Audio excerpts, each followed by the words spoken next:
Call to order. This is the Livingston Parish Council meeting. Today is February the 27th, 2020. It's a few minutes after 6 p.m. All right, tonight we'll have an invocation by Mr. John Watson. Yeah, I asked tonight if Miss Sandy would lead us in, Okay. in a prayer. All right. Heavenly Father, Lord, we come before you tonight and just want to tell you how grateful we are to be able to stand here, Lord, in the great parish that we live in. Lord, we ask that you watch over us. Please continue to give us the grace and the mercy that you shown us, Lord, because we can't make it without you. Lord, we pray for each one of the council members, for our legal counsel, and for our parish president, and for our leaders, Lord, that you'll be there with them to lift them up, Lord, and give them the wisdom that they need, Lord, and the discernment that they need to make good decisions for the people that they represent. And Lord, we promise to give you all the praise because you alone are worthy. And it's in Jesus' name that we pray. Amen. Amen. Amen. How about Mr. Gerald McMorris, lead us in the Pledge of Allegiance. Pledge allegiance to the flag of the United States of America and to the republic for which it stands, one nation, under God, indivisible, with liberty and justice for all. All right. Roll call. Mr. Gerlinghouse. Present. Mr. Ard. Here. Mr. King. Here. Mr. McMorris. Here. Mr. Gillette. Here. Mr. Harris. Here. Mr. Wascom. Here. Mr. Talbot. Here. Mr. Mack. Here. All right. So cell phones, we would ask at this time that everyone mute or turn their cell phone off so that we don't have interruptions during the meeting. That would be great. Okay, public input. Okay, anyone wishing to address any of the agenda items is welcome to do so. Just simply raise your hand and then we'll call upon you. You can come to the podium, state your name, your address, and then we'll give you 2 to 3 minutes to talk about the topic that you would like to talk about. I would like to say just a little bit about this. Being the chair in 2020, I would like to try to do a better job of giving everybody the opportunity to come to the podium and speak about the agenda items that they would like to talk about. In order to do that, I think what we need to do is to kind of be a little more formal with the meeting and not, just kind of shout out over each other. If we could, I'm asking and I'm begging, if we could, as a group, just begin to raise our hand in an orderly fashion, we could call upon you and you could come to the podium or our councilman could speak or something of that nature. And I think that it would just be a better ran meeting, to give everybody equal opportunity. So please support me in that, and I'll be honest with you, I'm one that truly enjoys hearing everybody's opinion. So, everybody's going to kind of help me with this, but if I miss somebody, please bring it to my attention. But we want to give everybody the opportunity. We don't want to repeat ourselves and repeat the same points over and over, but we do want to give everybody the opportunity. So raise your hand, we call upon you, you come to the podium, and that's how we'll do that situation right there. All right. So, in addition to that, presentations. Tonight, we have Leadership Livingston 2020 team here to present to the Livingston Parish Council and the people of Livingston Parish. All right. John.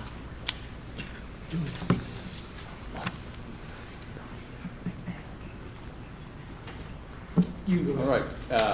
I'm Jeremy Ido with Livingston Leadership. And this is my group here. And we just wanted to thank you guys for letting us do this. I know you have quite the agenda, so we'll keep this short and sweet.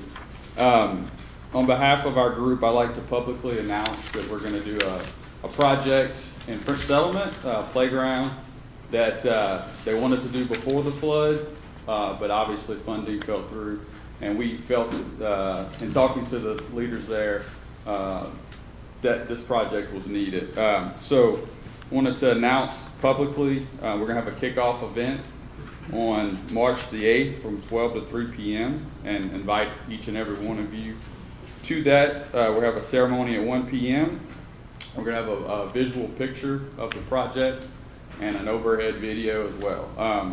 We have music, a raffle, and just to comment, this is a big win for that part of the parish, for Gerald and Randy's district there, and we'd love to have y'all out there to support us.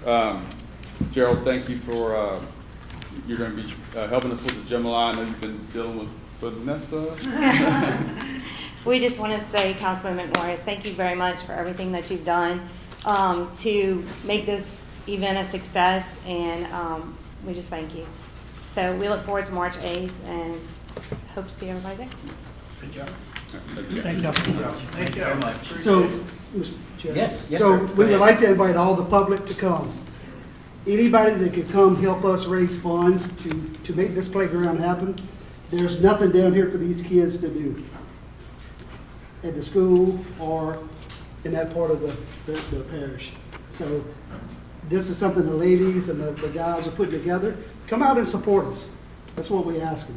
That's what we need. All right? We need support. We can't do it out of our back pockets. We got to have help to do it, and we're asking the parish, the people of the parish, to come down and help the kids. Okay? Thanks. Appreciate y'all. Thank you. Appreciate you, Mr. Gerald. Yep. All right. In addition to that, under presentations, we would like to invite Mr. Brian McNabb to speak on behalf of Mr. Bill Cassidy. He is a candidate for U.S. Senate. Mr. Chairman, thank you. Members, thank you. It's nice to be back. Thank y'all for giving me a minute or two to talk to y'all tonight a little bit about some of the work that Dr. Cassidy is doing in Washington. Again, Brian McNabb, I work for U.S. Senator Bill Cassidy here in Louisiana.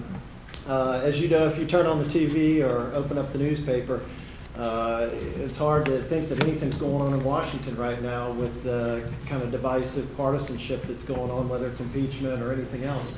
But I'm here to tell you tonight, Dr. Cassidy is part of the solution. He's actually working and getting things done in Washington, whether it's healthcare. As y'all know, he's a physician by trade, so he's working on a number of things from lowering prescription drug costs, which he just had a bill passed that would lower prescription drug costs for seniors on Medicare Part D. Surprise medical bills for those of us who've had a surgery, and then 6 months later, you get a bill in the mail for thousands of dollars because it was, quote, out of network. He's working on a plan to address that, and in fact, the president has endorsed his plan. Whether it's Go Mesa, which is, as we know, money that comes from the oil and gas revenues from offshore that Louisiana gets a percentage of. Currently, Louisiana gets 37% of the oil and gas revenues from offshore in the Gulf of Mexico. He has a bill that just passed the Energy Committee in the Senate that would bump that rate up. Louisiana would now get 50% of the oil and gas revenues that come in from the Gulf. So things like that, and I'd be remiss if I didn't talk about something that impacted this parish tremendously in 2016. He has been a tireless advocate for flood recovery dollars for the parish. At the time in 2016, Senator Cassidy was on Senate Appropriations and brought in that first initial down payment of $500 million, and then helped on the Senate side commandeer and take care of the duplication of benefits issue, and also helped really get the Comite Diversion Canal project money through the Senate to help longer term with keeping our floodwaters down during times of high rain events. So anyway, that's some of the work he's doing in Washington. If anybody has any questions, would love to answer them. And again, I appreciate y'all allowing me to be here tonight. Brian, thank you so much for telling Senator Cassidy, thank you for his support of the War Powers Act. I think he's doing a fantastic job.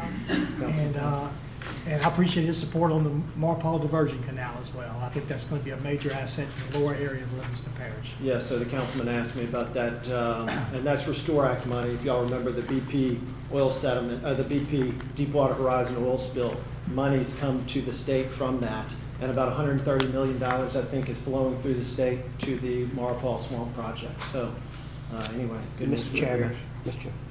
Yes, sir. Mr. Randy, go ahead. Mr. McNabb, with the background of Senator Cassidy as a health physician, as you alluded to earlier, and the plague that's currently worldwide, are there going to be any money allocated to the small district areas to fight that, or is he taking the lead in that? I think the president was clear yesterday that they're taking it one day at a time. I assume you're talking about the coronavirus. You know, right now, I think they're just kind of waiting and seeing. I know each of the parishes are kind of on a standby basis. I know the president has asked for $2.5, I believe, billion. But So the rural areas didn't have that money to fight that, and is that something that we can look forward to maybe? potentially, that could Potential. be part of that money, yes, sir. Thank you so much, Brian. Yes, sir. Thank y'all again for having me. Thank you, sir. Appreciate you. Okay. Agenda item number 8. This is adoption of the minutes from the February 6, 2020 regular meeting of the council. We got a motion by Tracy Girlinghouse, a second by Jeff Ard. Is there any discussion from the audience on this particular agenda item? Nope. All in favor? Aye. Any opposed? Agenda item number 9. This is the parish president's report. Thank you, sir. I've been asked to read a proclamation about March being Flood Awareness Month. Whereas the Amite River Basin has been substantially affected by floods in the past and can be expected to be affected in the future, and whereas some of the most devastating floods occur during the spring season of the year, and whereas the citizens, communities, and parishes within the Amite River Basin have suffered substantial losses during those floods, and whereas the citizens and individual property owners should be aware of the measures which can be taken by himself or through government to reduce the risk of flood losses. Now therefore, I, Parish President Leighton Ricks of Livingston, State of Louisiana, do hereby proclaim March 2020 Flood Awareness Month. Along with that, I met with Parish President Ascension today, and he's going to send us some information and ask us to partner up with them, help cleaning the Amite River that's, as you know, borders both our borders. And I think that date is going to be March the 21st, but I'll get that information to you all as soon as he confirms that and we get it back. And he's just asking us to support them, work with them to do that. I think we do some of that already. There's a group that does a breakdown. Yeah, and but I was pleased with his wanting to partner up with that too, and thinking about that right in the middle of him trying to get his feet on the ground as a new parish president. And before I go, just a little update. I know a lot of you have asked, so I will ask you as far as how I'm doing and what I'm going to have to do as far as any treatment. So I ask for your continued prayers. I do go tomorrow to do some testing to determine if I will have to have any radiation or whatever the treatment follow-up might be. I feel very confident that he's going to tell me you're good to go, but I would cover your prayers and thoughts, and I appreciate those. Thank you, sir. And we'll let you all know. Thank you, Council. Appreciate it. Good luck. He asked me how my energy's doing. I said, I think I'm just dehydrated from all the running.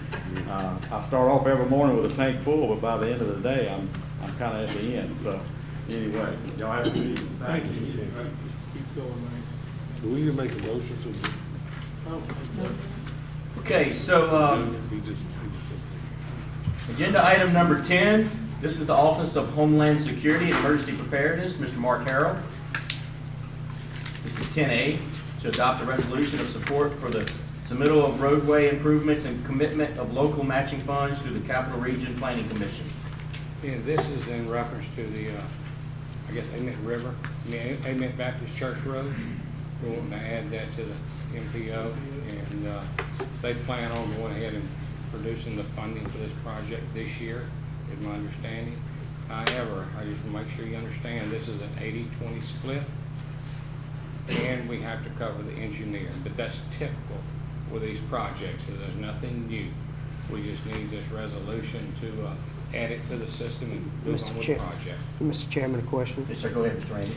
The 80-20 split, that includes in-kind? Can we furnish labor? Does it have to be money? I don't know if Can they're it be gonna allow that equipment? one on the MPO stuff. They usually handle everything. I can ask that question. I'm not gonna answer it because I don't know it 100%. So what is the 20% we're looking at? Don't know that yet. Okay. But it's a typical MPO project. It's needed, that road getting major base failures, and it's heavily traveled.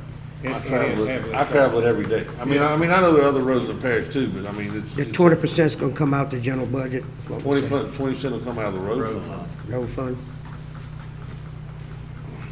Is there a motion on the floor to, I'll make that motion. adopt the resolution? I'll second it. Motion by Scooter King, Tracy Girlinghouse raised his hand first, Okay. he seconds it.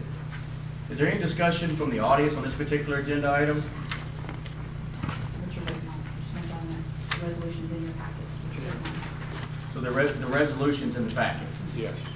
okay? Is there any discussion from the audience? All right, call for the vote on this one. Mr. Girlinghouse. Yes. Mr. Ard. Yes. Mr. King. Yes. Mr. McMorris. Yes. Mr. Delad. Yes. Mr. Harris. Yes. Mr. Wascom. Yes. Mr. Talbot. Yes. Mr. Mack. Yes. Okay, 10B. All right, this is a simple one. It's a waiver that's been done several times on the Whittington Bridge, is wider than the on-ramp and off-ramp of it. We just need a waiver, and it's got the dimensions in here to let us go ahead and do the bridge, knowing that the road on both sides is a little narrow, but it's just part of the process. We've done them on several bridges. The bridge is built to standard, just the parish road is not up to standard. I'll put that form on motion. I'll second. Okay, we got a motion on the floor by Bubba Harris to adopt the resolution. Second by John Wascom. Is there any, anybody from the audience would like to speak on this particular agenda item? No? And the resolutions in The resolution's in the packet, in case anybody wants to know. All in favor? Aye. Anybody opposed? No? Well, thank y'all. Motion Thank you, passes. Mr. Mark. Okay, agenda item number 11 is the resolution authorizing the parish president to enter into negotiations and to sign a contract for substantial damage inspection services. Mr. Bubba Harris put this on the agenda. Is there anybody, did you want to talk about this, Mr. Harrell? As everyone knows, we came up to the last meeting and asked for it, didn't have the quotes, or bids, or whatever you want to call them, so we postponed it to this meeting, hoping I would have everything for you. Unfortunately, we can't use our quotes. Mr. Talbot helped out and got us a quote from a company that was coming in Monday, and then he ran the quote in the Livingston Parish News. Then we got quotes, people saying, well, we know what we have to bid against now. It's unethical. I'm not going to move forward with those quotes. But we have good news. The snafu worked in our favor. Mr. Butch Brown and his crew will be back from Puerto Rico doing these type inspections in a couple of weeks, and he's going to send some people down to help us do these. And then starting Monday, one of the FEMA folks from Baton Rouge is going to come over, and he's going to start helping us do some. And then on the 9th, I think I have one or two more coming from Denton that's going to help us knock these out. Great, that's So, fantastic. now, I'm not gonna promise you that all of them are gonna get done, because they want all 3,800 done. But if we could do 2,500, that's a lot cheaper. Then at that point, we'll see what we have left and try to go out and get some quotes and move forward. But I'm hoping they can do them all. So what do these fellas, excuse me, Mr. Chair? Yeah, go ahead, I'm Mr. not- Scooter. I'm sorry. These fellas are doing it free of charge, do they bill us a certain amount, or They're gonna do it. they gonna help us out? Well, be sure and thank them. Now, with the FEMA folks, we're putting them in one of our trucks, having somebody go with them. Okay. That knows the neighborhood. Sure. They've already put everything in a map and set up a little system, so as they go by and document everything, the green turns to red, they know they're through with that one, they can go to the next one. So then we'll have everything to submit right back to them, which they'll have it too, but we'll just turn around and package it the way they asked us and send it back to them. So I think we're gonna be okay with that. Good. That's very fortunate. Mr. Chairman. Go ahead, Randy. No, you go. One thing I want to make note of, there's been a lot of controversy on this back and forth, and some of the things that's been on taking the back seat was the courage it took to make the decision to go and put the people in their homes. And I want to personally thank Mr. Leighton Ricks on that, and I also want that to be my position, that people know that it took a lot of courage to do things, and sometimes you got to do that. It may not be the way the federal government wants you, but I think he and his staff did the right decision, because those people ultimately is the one that was going to sacrifice, and that was the right decision made. So. Let me, No, okay, go ahead. can I elaborate just a little bit on substantial damage? You can. Don't look at substantial damage inspections as the bad thing. Yeah, I'm gonna give you a little example, two examples actually. But if I go to Mr. Scooter's house, let's go, didn't you flood, Mr. John? I did. All right, so we go to Mr. John, he's out in the parish, not in the city. And we look at his house and we say, sir, I hate to tell you, but you are substantial damage, which means you must elevate your home before you can build back to 100%. But while we're there, we're getting other information from him. So we can say, all right, God, go ask Restore, go apply for Restore funding. That's funding that we're not going to know to send him to, and a lot of people didn't know about it. I mean, we can go down the list on things that we can send people to get extra funding. But if we don't do the initial inspection, we're not going to gather all that information and try to help them. We can help, not every time. But does anybody know of Miss Prokop in Albany? Between 190? I happen to know those people. I figured you would. She was not treated real well on her FEMA claim.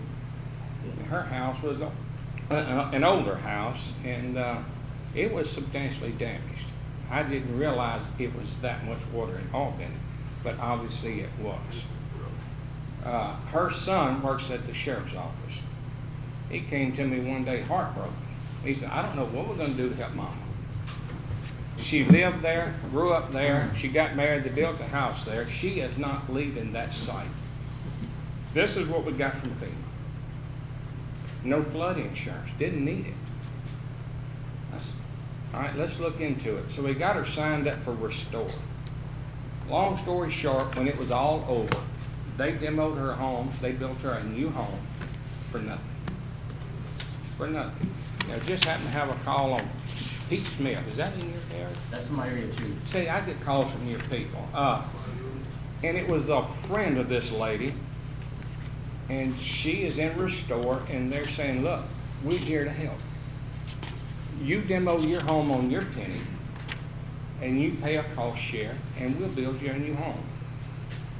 And her friend not called us, and I said, look, send me a text and give me her name, her address, and her Restore claim number. I sent that text on. 2 days later, they said, we're going to demo your home at no charge, and we're going to build you a home at no charge. So she's taken care of. That's just a couple. There's a bunch of those. But if we don't go out to these homes and get the substantial damage information and collect some other things, we're not going to be able to help these people. Because you're not going to go to these centers and get, Mr. Bubba was treated well with Restore. It was just, took a long time.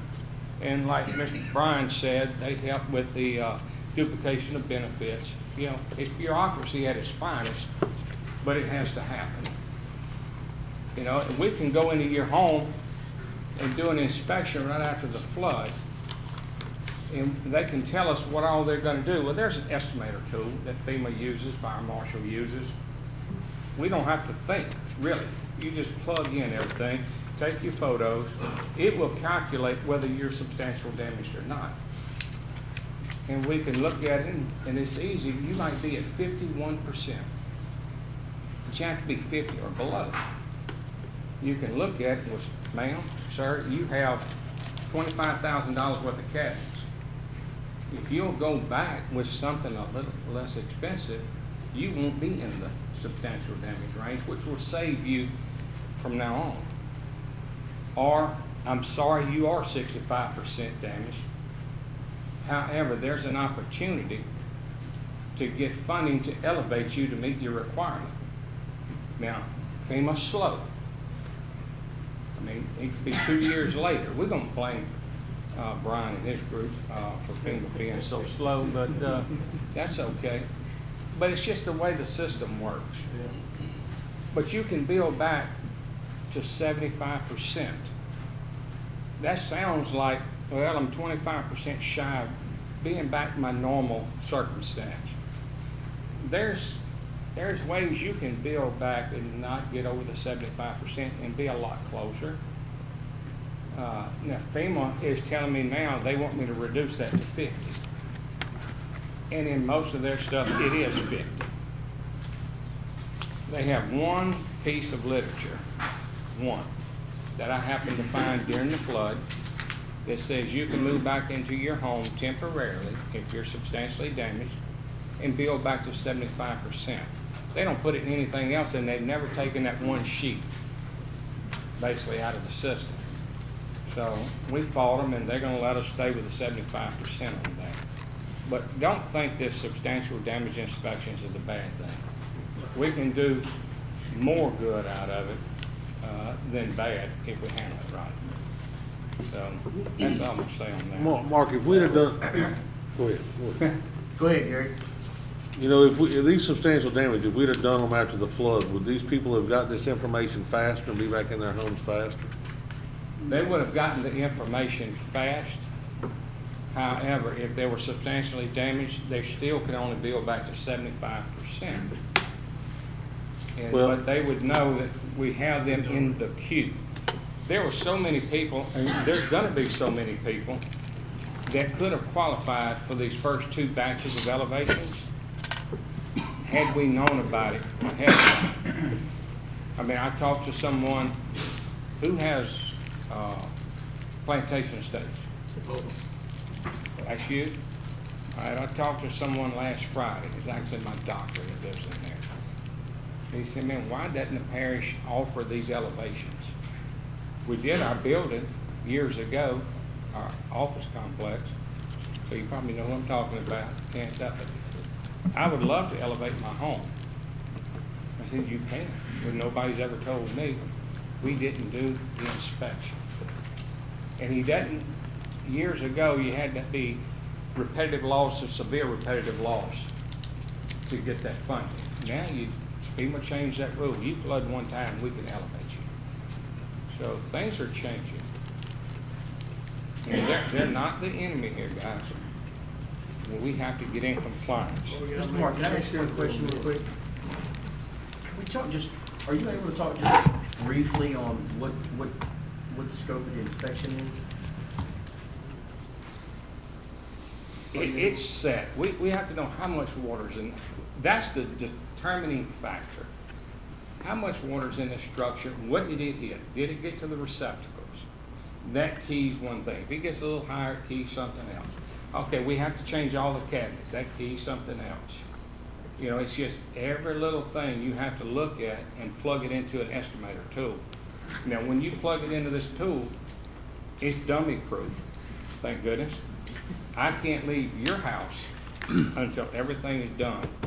And when I click it and it saves it, I can go to John's house, Skylar's house, or wherever.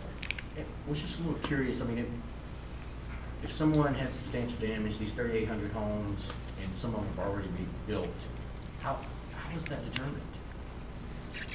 It's going to be tricky. It's going to be tricky now. The question is, who determines it? Well, I guess the inspector, the way it's currently written, the inspector. Let me just tell you, it's going to be very difficult to do these. We don't even know at this point in time how we're going to make a determination. I think FEMA's more interested in us learning how to get in compliance. I mean, when I went to Denton a while back, we sat down in that conference room, and I'm telling you, those folks in there attacked me. And I said, well, hold on, guys, I thought I was here to work this out. That's what we do, and we tell you what you've got to do. So I get up and start taking my jacket off. They looking at me funny. I said, I'm gonna get on that wall and spread out, and I want y'all to flog me. When that's over, maybe we can work together. Then we met with the administrator, and let me tell you, they've been backwards, over and over and over to help us. Right now, I can't tell you what the outcome's gonna be. I can't. Go ahead. Can I, Mr. Tower, can I use you for an example? Go ahead, Mr. Gerald. So I got a quick question. So if you come to my house tomorrow, you do substantial damage, I have 4 feet of water in my house. I already borrowed from SBA to get back home, borrowed out of my 401k to get back home. How am I gonna elevate my home for that 25% that I'm gonna have to pay out of my pocket? Like the rest of that side of the interstate, up there where you guys live. How are we gonna come up with that 25% to pay? Is it 25% that the homeowners are gonna have to pay? In certain circumstances, Okay. but I'm gonna tell you the majority will be on the hook for the 25%. If you have a low to moderate income home, there are other avenues that we can go for. And we've already applied for that. There are folks that we're elevating now that's paying nothing. I But understand that's that. not a guarantee. It's really not. And I would hate to ask this question, but hey, I'm a working man like everybody else is. Took everything we had. A lot of people. So How- I'm not gonna qualify because the SBA would not qualify me to get my funds back what I borrowed. That's a fact. But the people down the road, they got all the funds back, got their money back, put it back in their pockets. They can do whatever they need to do. But people like us, we cannot. There's a lot of people, middle-class people, are not gonna be able to afford to live these homes. How long are we gonna have to come up with them funds to get it raised? They're gonna give us a timeline, Mr. Martin? No, here's my theory on it. If you're substantially damaged and you can build back to 75%, I'm telling FEMA, as long as you're signed up on our list to elevate when we get money. Because it might be on some disasters. You're not gonna get enough money. So you might be 3 disasters down the road before there's money allotted to help you. I'm just being straight That's for with the you. next flood, Or the next, for the next flood. The past flood right. is what I have a problem with right now. I got 5 years to pay on my SBA loan, Right. right? I don't To get understand why 5 they families didn't back in help a you. home to live. So But- I'm not arguing with you, I'm just trying to figure out so the people in our area would know what's fixing to happen. What's gonna happen with the older people that live on fixed income. So I wanna be able to bring that information back to them. I know you're gonna come out with it, but I know they're watching on TV tonight, and it's coming faster and faster. Well, I know it, and I'm gonna, Mr. McNabb, can I put you on the spot, sir? I just told Mr. McNabb a few minutes ago, we need some help. So here's what I proposed to FEMA a while back, and they didn't throw their hands up and walk away from it. You understand how hazard mitigation comes down. You take your total of public assistance, there's a formula base. DC says this is what we're gonna give the state, and the state applies a similar formulation on it, and they say, all right, Livingston, you're gonna get $60 million. So here is mine and some folks with FEMA's idea on this. What if we say, if you estimate we're gonna get $60 million, that will come a year later, a year and a half later. Go ahead and give us 1/3 of that so-called allocation. 1/3 up front within 2 weeks after the storm, and then allow us, it's our allocation. So if we want to apply that 1/3 and cover 100% of the elevation, why can't we? It's our allocation. If we want to spend all of it and do 100%, we should. Well, a lot of people with FEMA like that idea. This gentleman right here and his boss, and Garrett, Senator Kennedy, they're the ones that can help us get this through in DC. What's your thoughts on that, sir? I won't. There's ways, and they're getting creative at FEMA. Because here's the deal, once you elevate, they never had to pay out funding again. That's right. Never. That's the big deal. And it may take them 10 years to recoup that other 25%, but your insurance will continually go up even if you're elevated. They're not gonna pay it out, but you were elevated for nothing. I mean, that's the best case scenario I can see. So my question is like, Good. oh, I was lucky. I mean, when our house flooded, I didn't even get to the outlets. So, I mean, I felt fortunate. So I knew, and I had flood insurance, so, it worked out fine for me. But Mr. Gerald over here, if he had got that substantial damage inspection back in August of 2016, where would he be now with respect to his elevation, and would he have had to go to SBA and cash out money or borrow against his 401k to get back into his house because he happened to be in a flood zone that didn't require flood insurance at the time? I mean, I'm just trying to figure out, I know that substantial damage at this point in time could be our friend because it gives people information, we gather information. I'm just trying to figure out what would happen if we'd have done this back in, August of 2016. Where would his position be at this point in time? I would like to say that he might have qualified if he signed up for an elevation, may have qualified for a little bit more in the SBA. And then we could have elevated him and he could have built back 100% and moved on. But I can tell you, I don't know where this is going, and I don't know what's going to happen when we inspect 3,800 homes. But the first thing we're going to do is every home that we find, it will be that's below BFE, we throw them out of the equation. They're only worried about homes that are below BFE and in a special flood hazard area. So, and unfortunately, what's the percentage of the parishes in a special flood hazard area? I had a question about that. I was reading special flood hazard area. Can we kind of talk about what specific area that is? Is that any area that's currently in what we claim to be a flood zone? And then there's special. there's worst case scenarios. Say that again? There's worst case scenarios than that.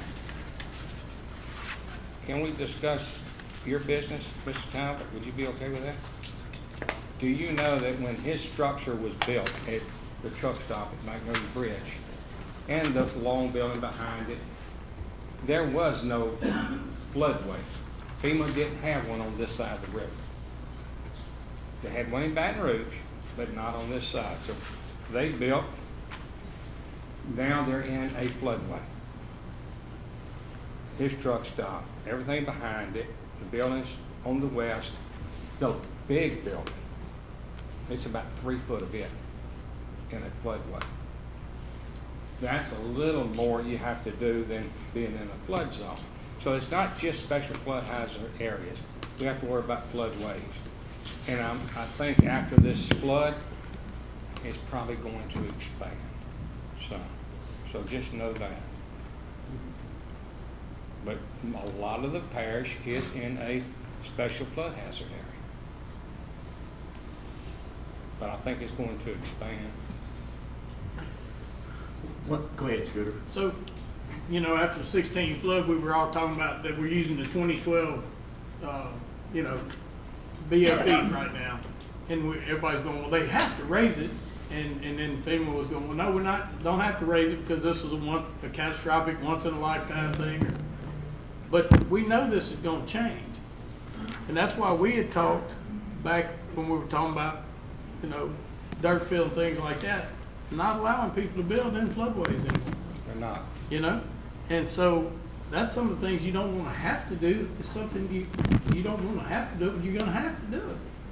It's going to be tough sometimes. People live their whole life, they ain't going to be able to build anything back in their land. But it's to get FEMA. There are ways around building in a floodway. You got to build it, yeah. But you've got to get it up in the nosebleed section. Yep. You got to be way above what it had to be. Anyhow. this may be hard to project, but if we have the same type of flood Don't say that. as we had in 2016, what I mean by that is like if Hurricane Barry that went to Houston in 2019, summer 2019, came to Livingston Parish like it was originally projected, is there any way to predict approximately, if we follow the guidelines of the substantial damage ordinance and substantial damage inspection process, to determine approximately how many houses that we would suspect to have substantial damage? That's gonna be tough. However, that is, a requirement is to locate every home that's in a special flood hazard area and get the elevation.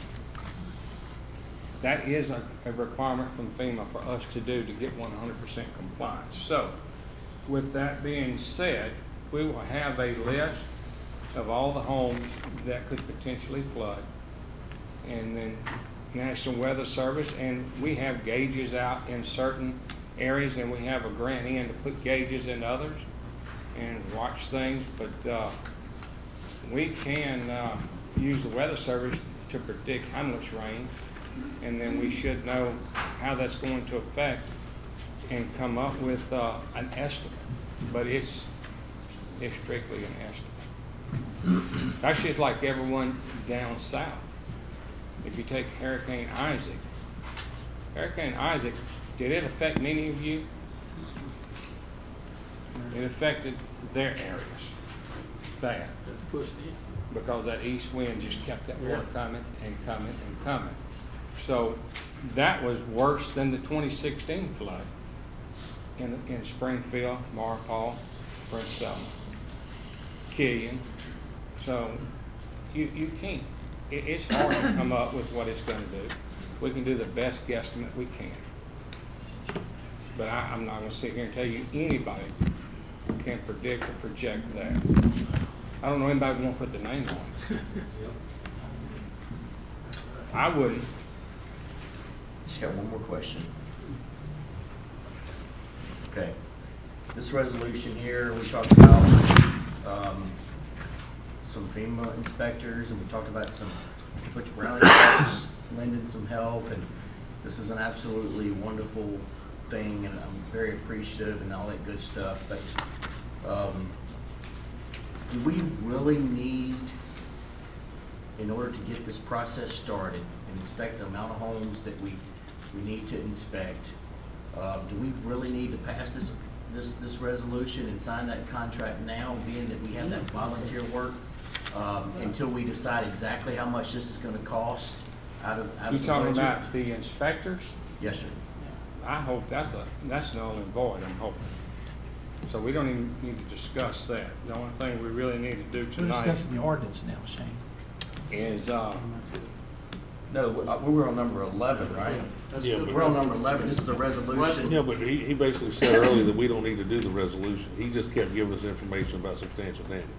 So we kind of got to 12 without really moving to 12. I don't remember calling 12. Well, you didn't, but. But we're there. We're kind of there. You couldn't keep up. It's Mark's I fault. thought we were kind of putting it all It's- together, it's- but we're it's- still it's trying my- to it's vote my on the fault. resolution. Yeah, well, I It's no big think, deal. my fault. Okay, so we're not gonna pass the resolution at this particular moment in time. no. not for Question inspections. answered. Good. So now we're on agenda item number 12. That talking on is a whether or not we- substantial damage, the SOP that we need to get passed. I introduced it back in December, Yes, sir. and Mr. Bubba put it back on for tonight. Guys, we need to get this done.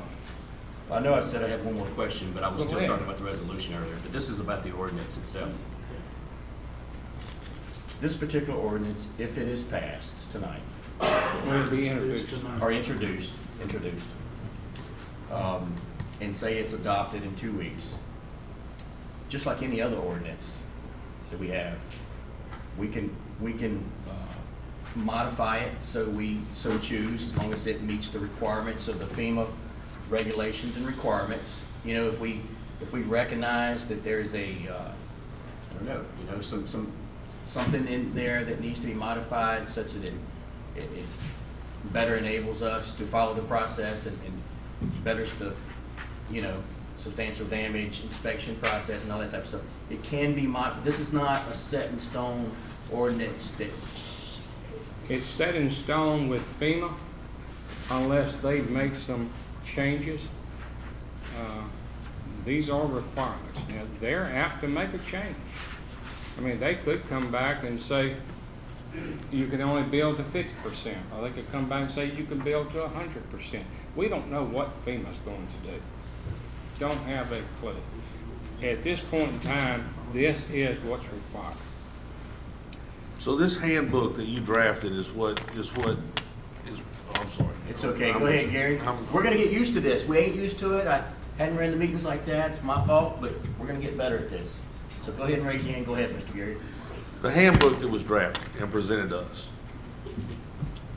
I noticed on this ordinance, it's gonna, a copy which is available at the council office is adopted and revised substantial damage inspection policy.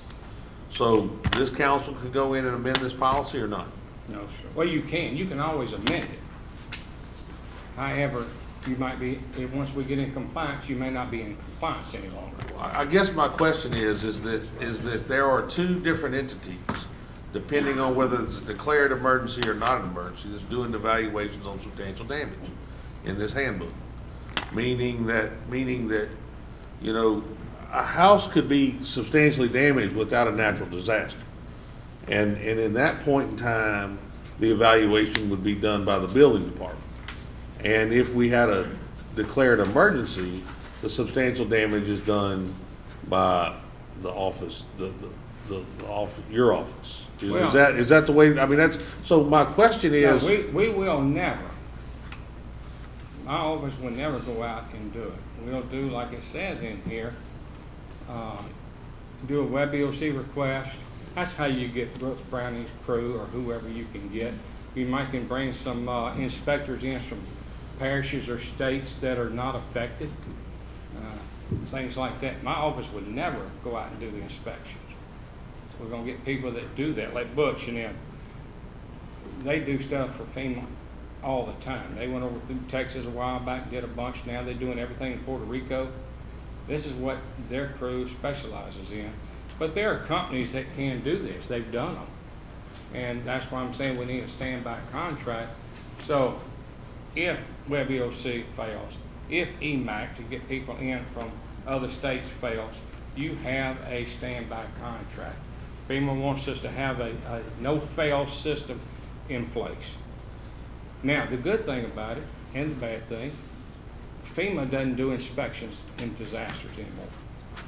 Not going to do them. But thanks to FEMA and DC and Congress, they have just passed a bill that is treated like every other PA project we do. They're going to pay their portion of it. We'll have to pay our cost share. But it's like anything else. Have you a standby contract? You may never need it. But as long as you have it, it's a fail-safe. You can call them in. And you'll get whatever that disaster is. Most of them are 75-25, some of them are 90-10. I only know of one that was 100, and that was Katrina. And being with your, I'm sorry, I had a question. With your experience in elevating homes since 2016, can you give an average cost to what it is to elevate a 2,000 square foot brick home on a slab?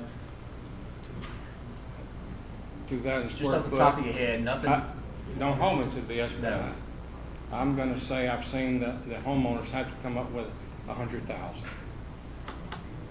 25% would be 100,000 on a 2,000 square Some, foot. depending on the type slab. Some are easier.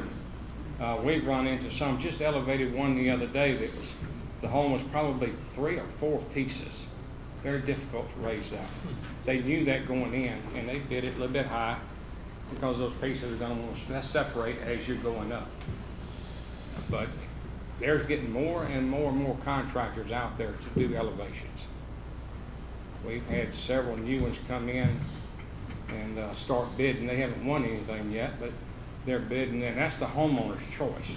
The homeowner has to come with 3 quotes and say, this is the one I want. Now, if it's not the lowest one, I need a good justification why.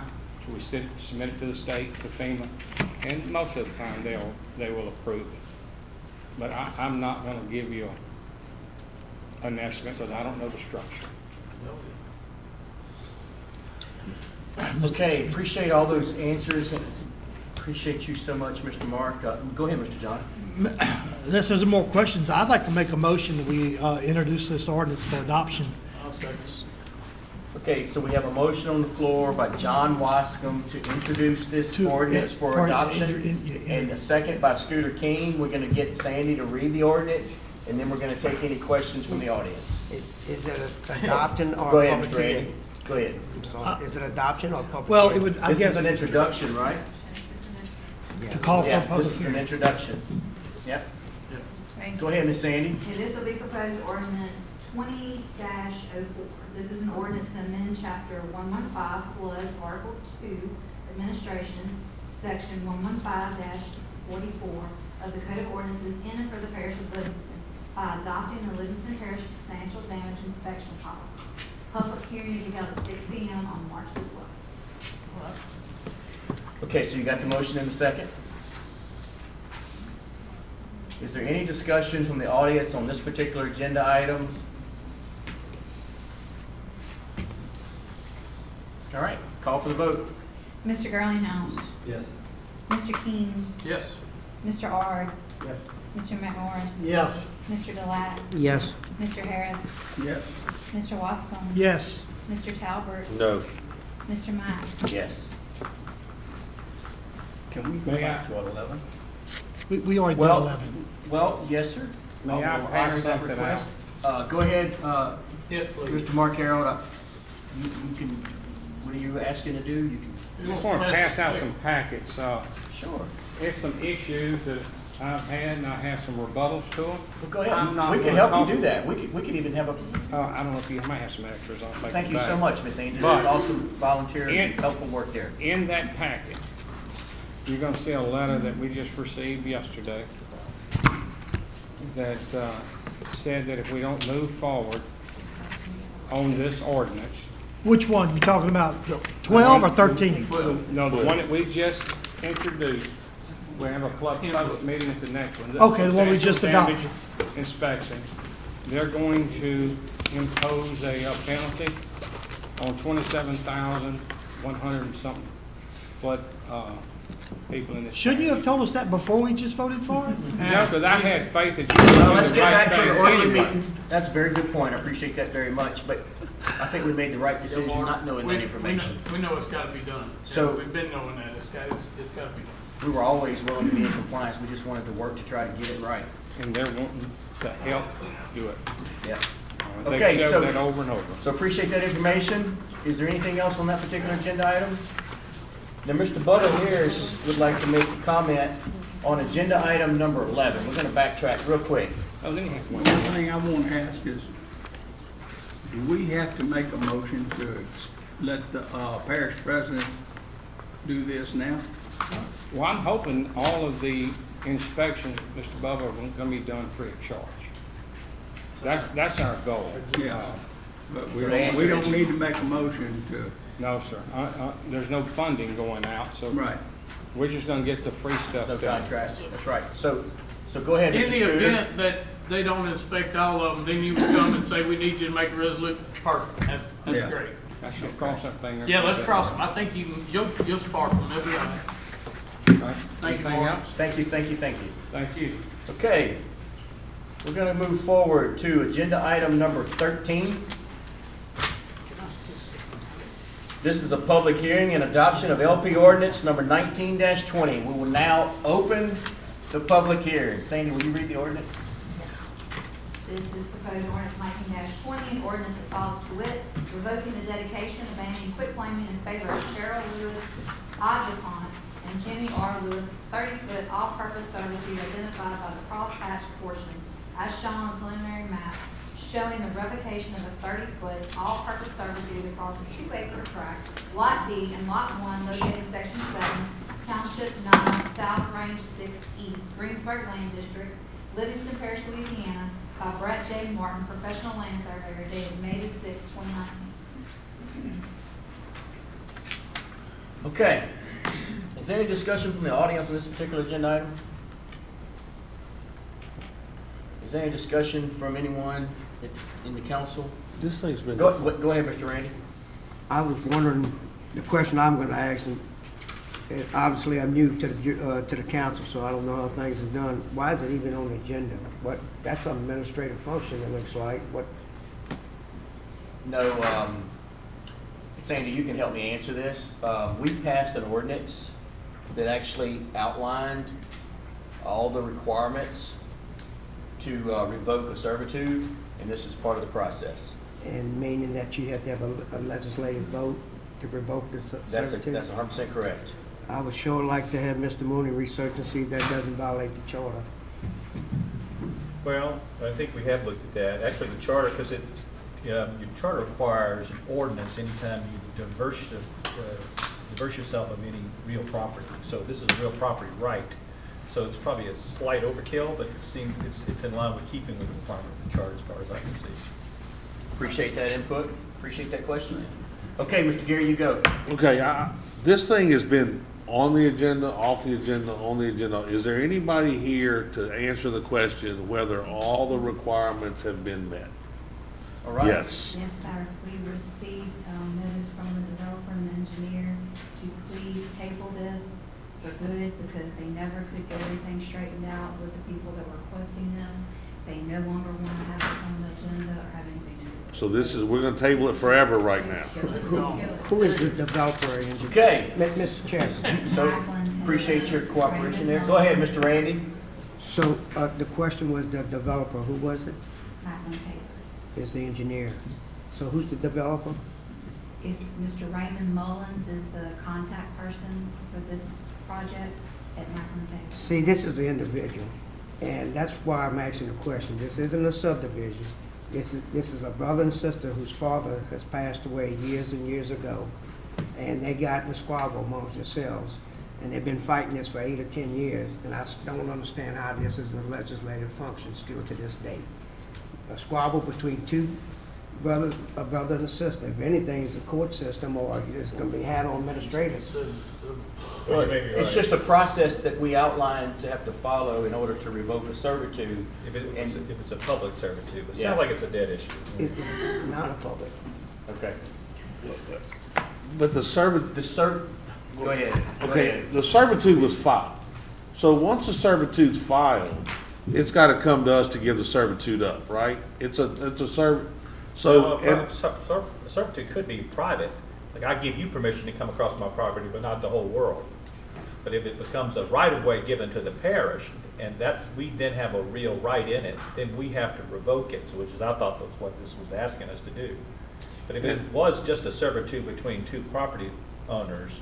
And I think, if I remember correctly, back last year when this happened, they came to us and the sister didn't have the stuff straight with the brother, and they've never been able to get it resolved. And it keeps showing up on the agenda periodically, so.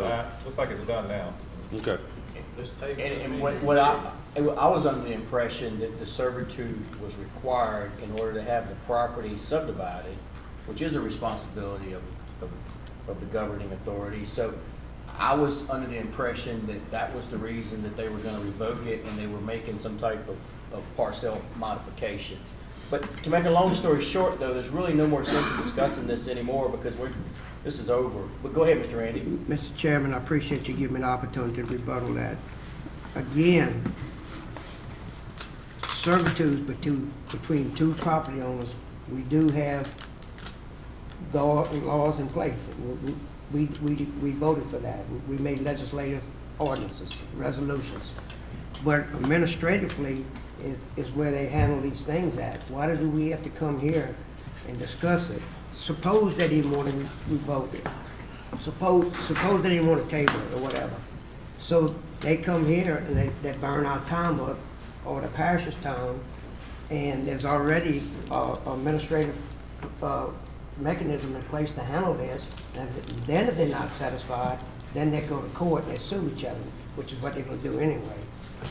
How does it come that we have to vote yeah or nay? You know what we can part of do? the lawsuit. You know what we can do? Then we part of the lawsuit.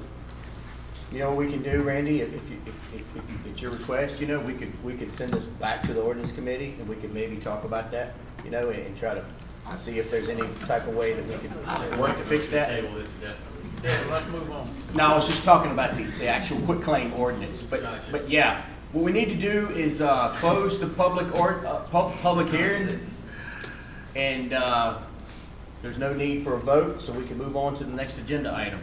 Now, I would like to go ahead and move up an agenda item on behalf of Mr. Buddy Mincy Jr., State Representative, Mr. Buddy Mincy Jr. He's got an agenda item he would like addressed, and he's been patiently waiting, and we'd like to go ahead and bump him up the ladder here. What number are you? 17. 17. Oh, you running way up. Oh, man, you were almost there. We got Okay, to go so, on that, so I just- come on up. We're agenda item number 17. He's a freshman legislator, he doesn't get moved up very fast. Mine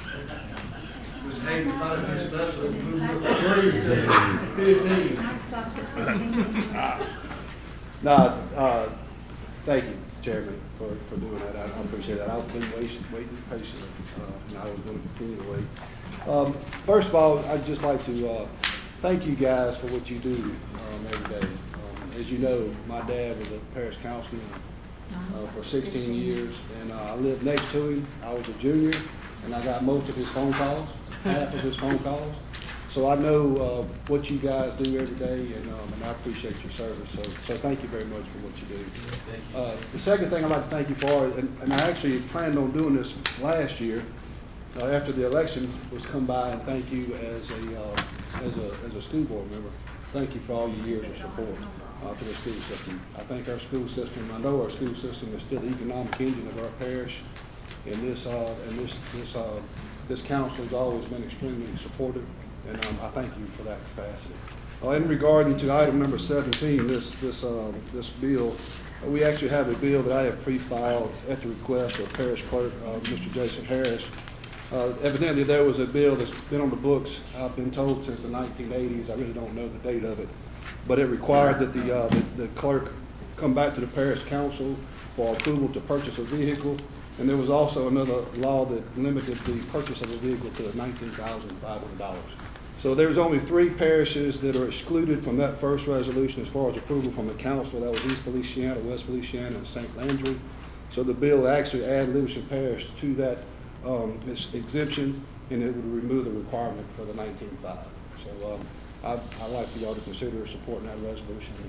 I put that in the form of a motion. Mr. Chairman, Okay, we got a motion on the floor by John Wascom, and we got to go ahead and I want to ask a question. I'm in support of the resolution, but the question I want to ask is, and this to Jennifer if I can,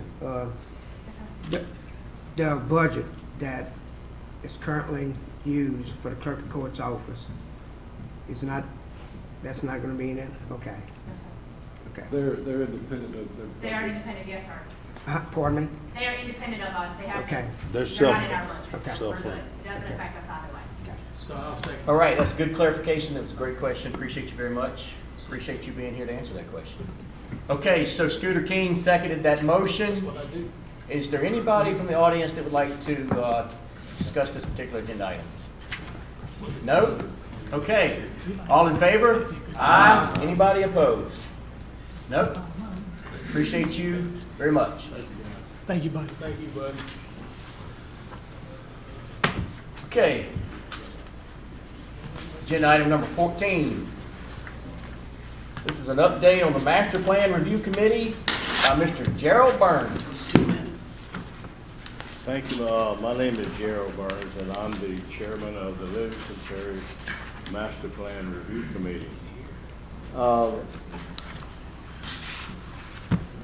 Several months ago, we met with Mr. Martin Harrell, several of us, to request some grant money, $250,000 for updating the 2013 master plan, and also $500,000 to do parish-wide drainage master plan. And he told us that we needed to come up with some reasons why we needed these grants. And he needed some documents, some white papers, technical papers, what you call, that he could use to request the grants. So we did. Then several weeks ago, we went back before him, and he was okay with them. And I sent, I think, we sent this out, and I think by email in your package, what we give to Mr. Mark. I assume y'all got that, right? Y'all remember that by email?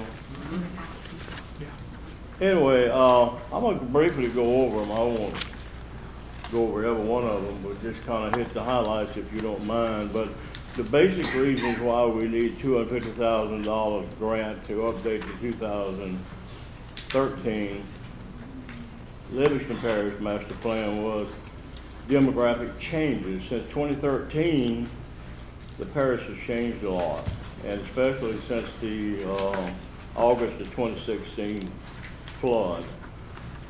Since that time, developers have started shifting a lot of their development south of I-12 on 4H Club Road, Juven Road, Walker South, and mostly north of Walker. I know Spring Lake has about 1,000 lots up there. So that when the demographic changes and when your subdivisions change, then the infrastructure requirements has to change according to the master plan. So, and we inserted all that in there. We talked about briefly about zoning and why zoning necessary, unbridled, uncontrolled commercial and residential growth in the parish, and incompatible commercial developments in the middle of residential developments and so forth, evaluation of property.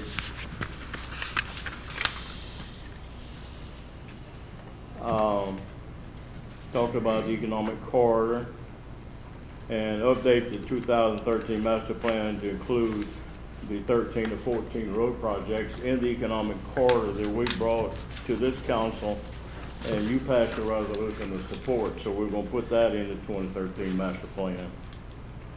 And then the plan would update,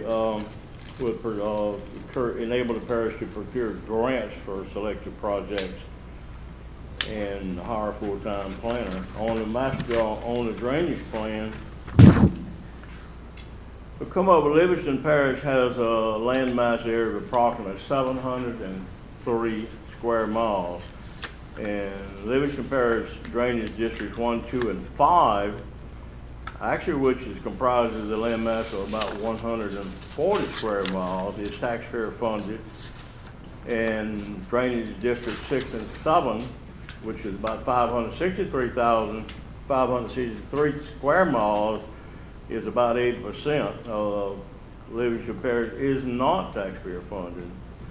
So just recommending that in a master plan that we find money to drainage in District 6 and 7. And how you do that, I don't know. You do that with a master plan. You'll have hearings on that and recommendations and so forth.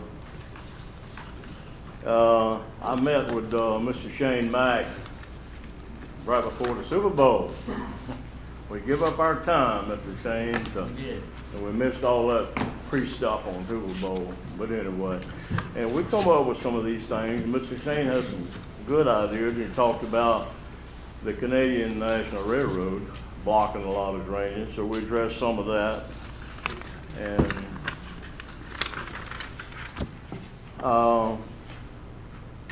it would enable drainage modeling for the parish. And of course, I try to incorporate District 1, 2, and 5 into the whole master drainage plan some way, somehow. I don't know. It's just something to look at. And hopefully we'll reduce flood insurance rates. And we had a engineer, not the parish engineer, but an engineer offered to do some pro bono work, which would provide a project of scope to put into that language to get the master plan, to get the grant for the master plan. So, they won't be mentioning their names. But anyway, that's basically what we've been doing. Now, Mr. Mark Harrell said would take these documents and kind of add, delete, and change some stuff, you know, to make it compatible for the grants. And he was gonna actually ask for the grants as early as when the application period starts in April or shortly thereafter. Then these are HUD state grants. He would ask for those grants very shortly. And he felt reasonable, optimistic that you would get these grants by the end of the year. Maybe, hopefully, maybe before, maybe after. Maybe we'll get more money than we asked. We don't know. But anyway, we moving on, we're trying to get grants. And I guess the thing that we want you to start thinking about is when we hopefully get these grants toward the end of the year, especially on updating the master plan and zoning in the parish, as to how you want to do that. How do you want to hire consulting engineers to do it? And we want you to be thinking about that, okay? So anyway, that's all I got. We're still working. Mr. Jones, appreciate you very, very much, Mr. Gerald. Let's just see if we got any kind of questions real quick. Does anybody have a question from the council? Is there any questions from the council on this? Any questions from the audience on this particular agenda item? Appreciate you so much for that update, Mr. Gerald. And look, I just want to personally thank you for all your hard work and dedication, your volunteer service to make Livingston Parish a better place to live. Yeah. Okay, so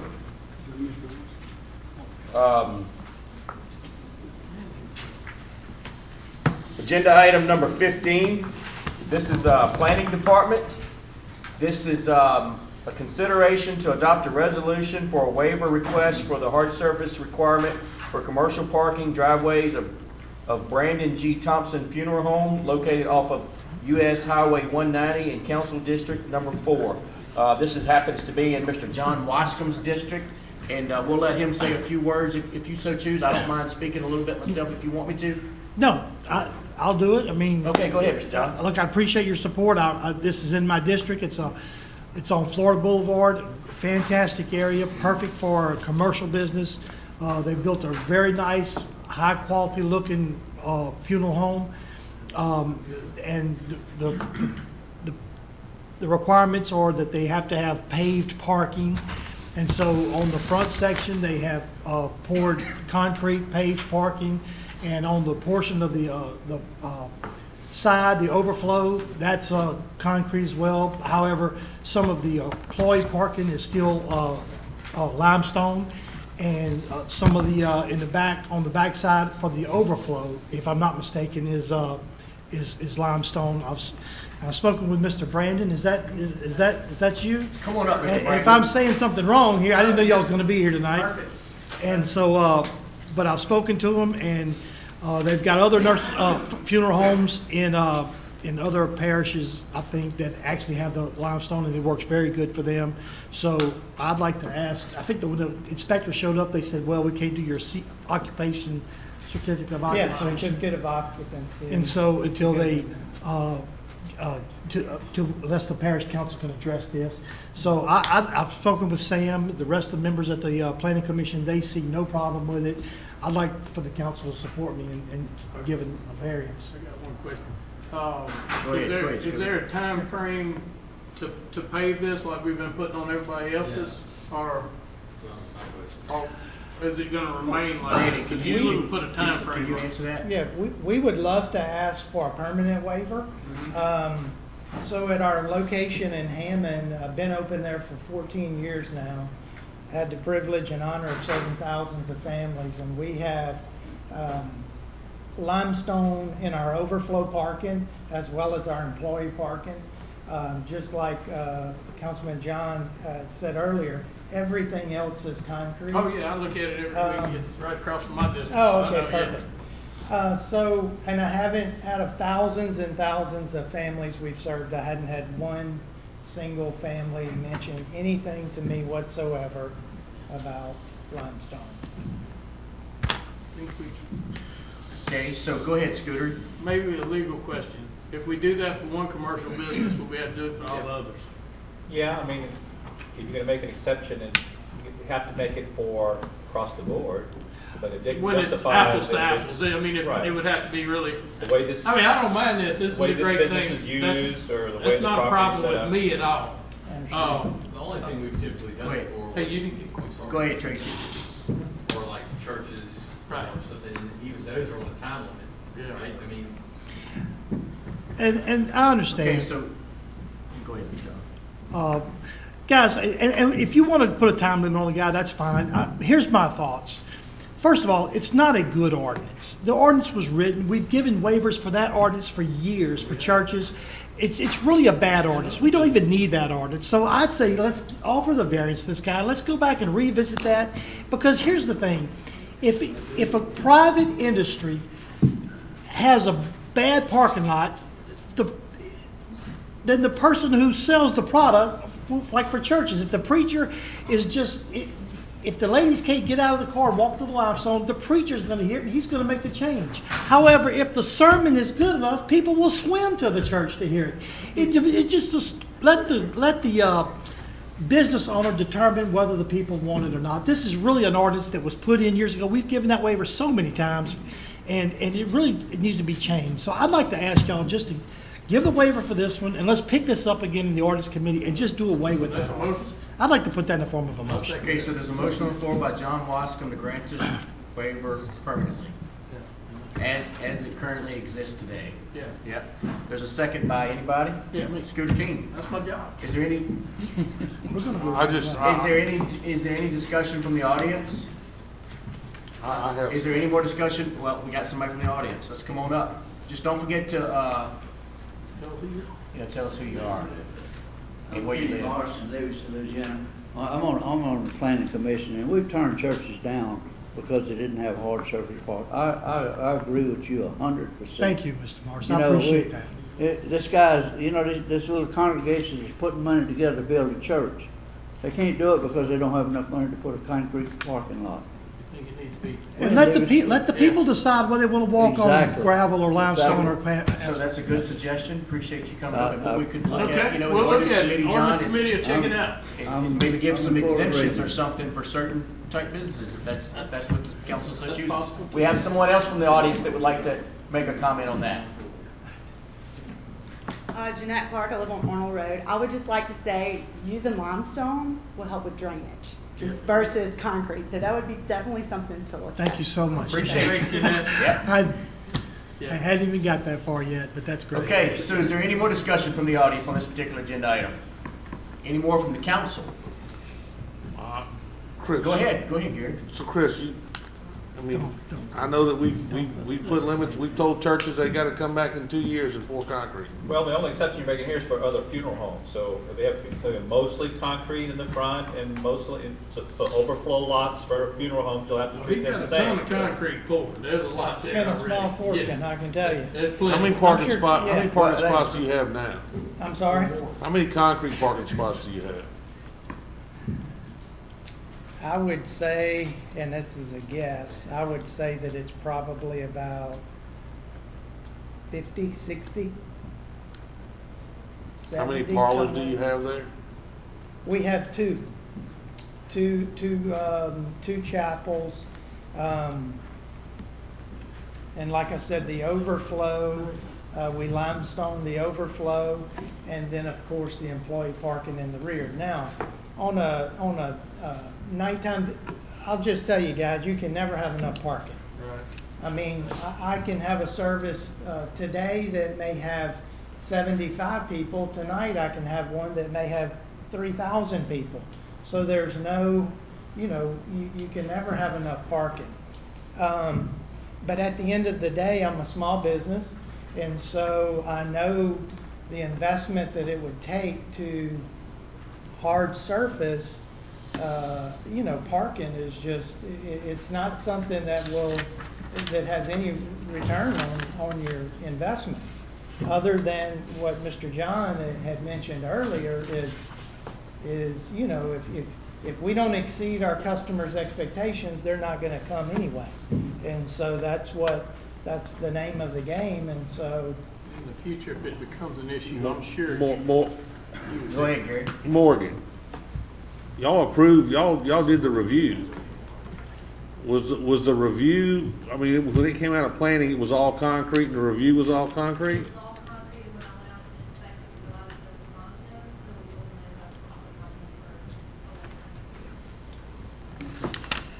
So you didn't design it hoping that you'd do that just you running out of funds and you want to make it. No question about it. That's all. No question about the drainage and parking was definitely over Big budget. chunk, yes, sir.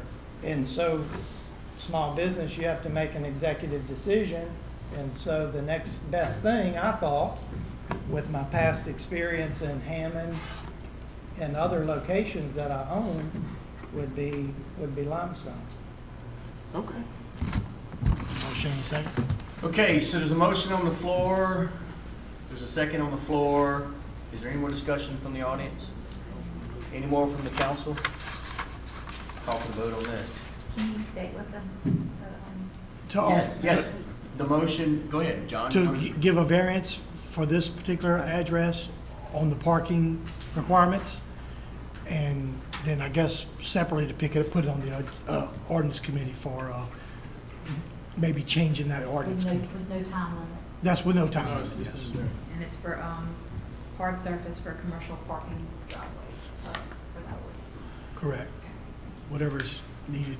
Mr. Girlenhouse. No. Mr. Ard. Yes. Mr. King. Yes. Mr. McMorris. Yes. Mr. Delat. Yes. Mr. Harris. Yes. Mr. Wascom. Yes. Mr. Talbert. No. Mr. Mack. Yes. Good luck. Have a great one. Mr. Bubba's got something to say. Oh, yeah, we keep talking about giving waivers. And Mr. Ard came up with a good solution to this. Instead of saying everybody's gonna come try to get a waiver, they need to come before the council for approval and not have the word waiver in it. Okay. I'm not trying to step on your toes, but I'm just, I didn't know if you had thought about it anymore. Go ahead, Mr. Jeff. I mean, it's not on the agenda, but that was really talking about the Taylor ordinance that keeps coming up. Routine. And the subsurface drainage that keeps coming up. Yeah. And Mr. Bubba's right, Thank it was a you. good suggestion. We're gonna talk about that later on in the future. Yes, we will. Okay, so agenda item number 16. This is to revisit the parking waiver for Morningside at Juban Lakes due to plat submission discrepancies regarding the number of parking areas. Mr. Gary Talbert requested this be put on the agenda. This was something that came out of planning. We granted a waiver for Morningside at Juban Lakes for 164 parking spaces on 121 units for a proposed elderly development. When the map came to planning, or when there was 157 parking spots on 121 units. So Natalie and Mr. Sam said that it needed to come back to the council. And in lieu of making them wait till planning was here, I agreed to let them, to sponsor the item tonight.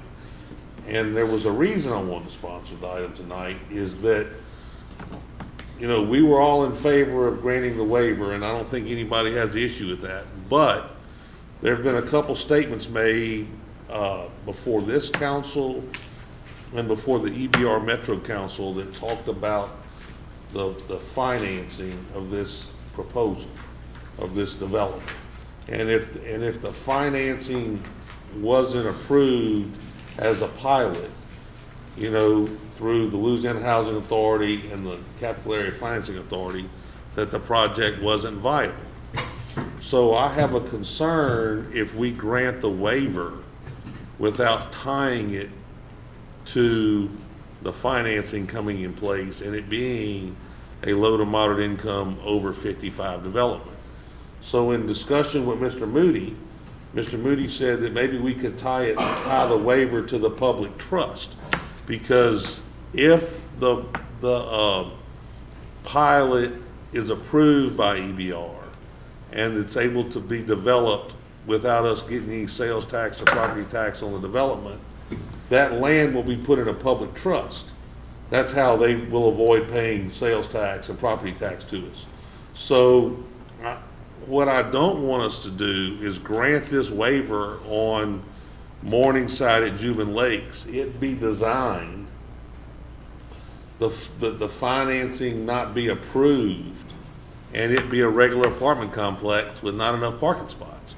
So I'm all in favor of amending the waiver down to 157 parking spots, because we've all kind of agreed that a 55 and older development possibly needs less parking spots.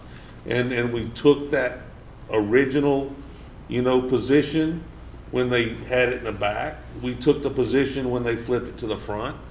So I don't have issue with the waiver, but I would like to tie the waivers to that land is put in the public trust, so that we know it'll be a 55 and older development with low to middle income. So I would like to offer the waiver to offer a motion to change the waiver to 9 handicap, 48 standard, which is 57 lots, on 121 unit development, as long as the development and the properties put in the public trust, so that we know that it'll be an elderly development with low to moderate income.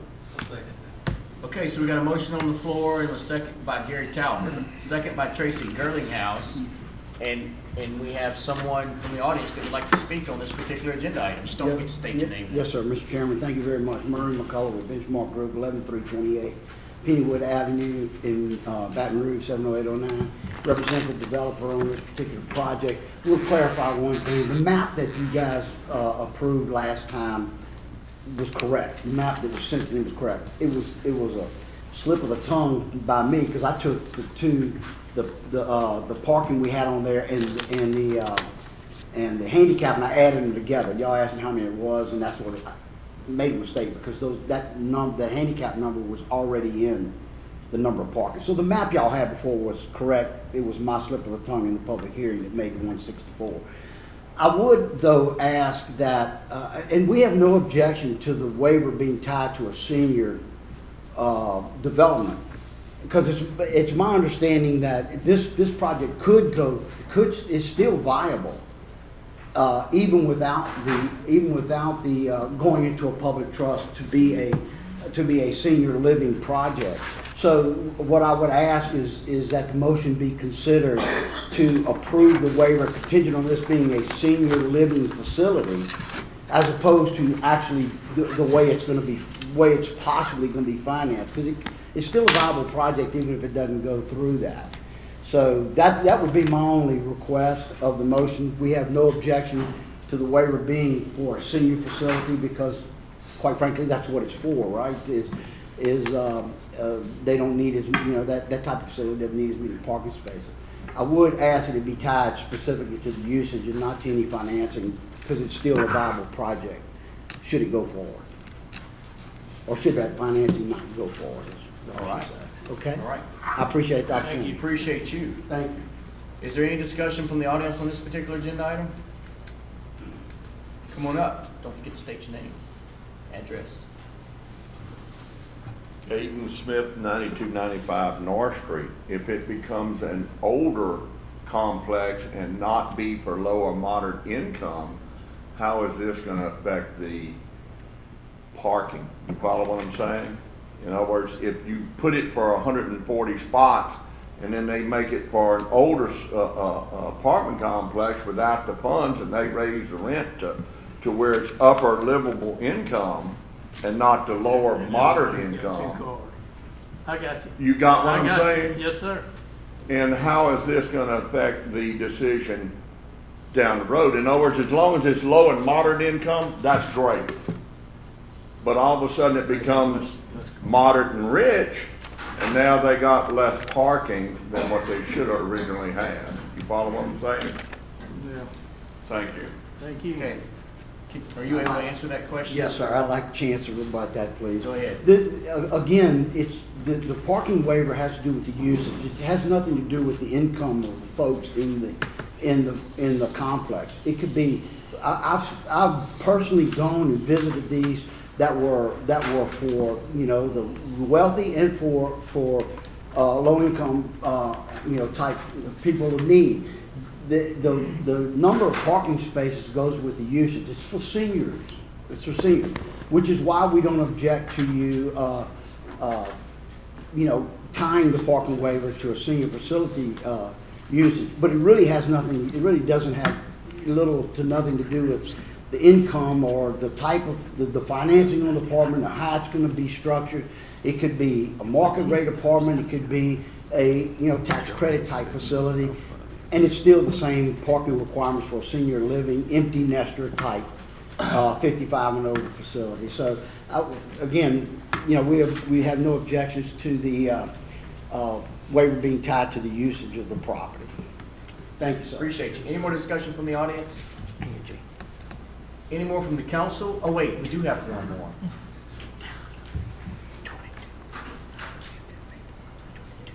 Falcon Sim, 19726 Lost Stafford Road.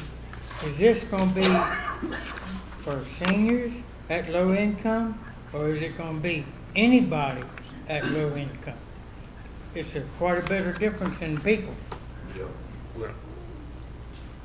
Go ahead, Gary, you want to answer that? The memorandum of understanding that we've seen between, you know, Juban Interchange Partners 4, I guess that's the name, and CAFA calls for low and middle income, and I think it's 20% low, 80% middle, if I remember correctly, was what the mix was out of Louisiana Housing Authority. There's nothing in the memorandum of understanding that addresses low, you know, elderly. However, we've been told, and the testimony of the director of CAFA at the EBR Metro Council was that it was for 55 and older. So I don't want to question, you know, that's what they said. So that's what we're going on. However, there was definitely testimony before this council, and there was testimony before the EBR Metro Council that without the financing, that it wasn't going to happen.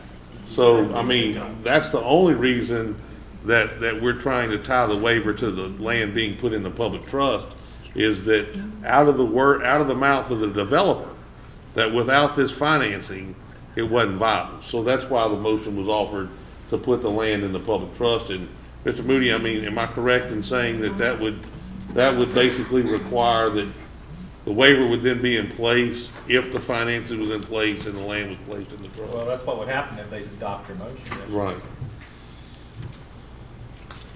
Okay, does that answer the question? Well, I was here when it came up before, and they were talking about for seniors at low income,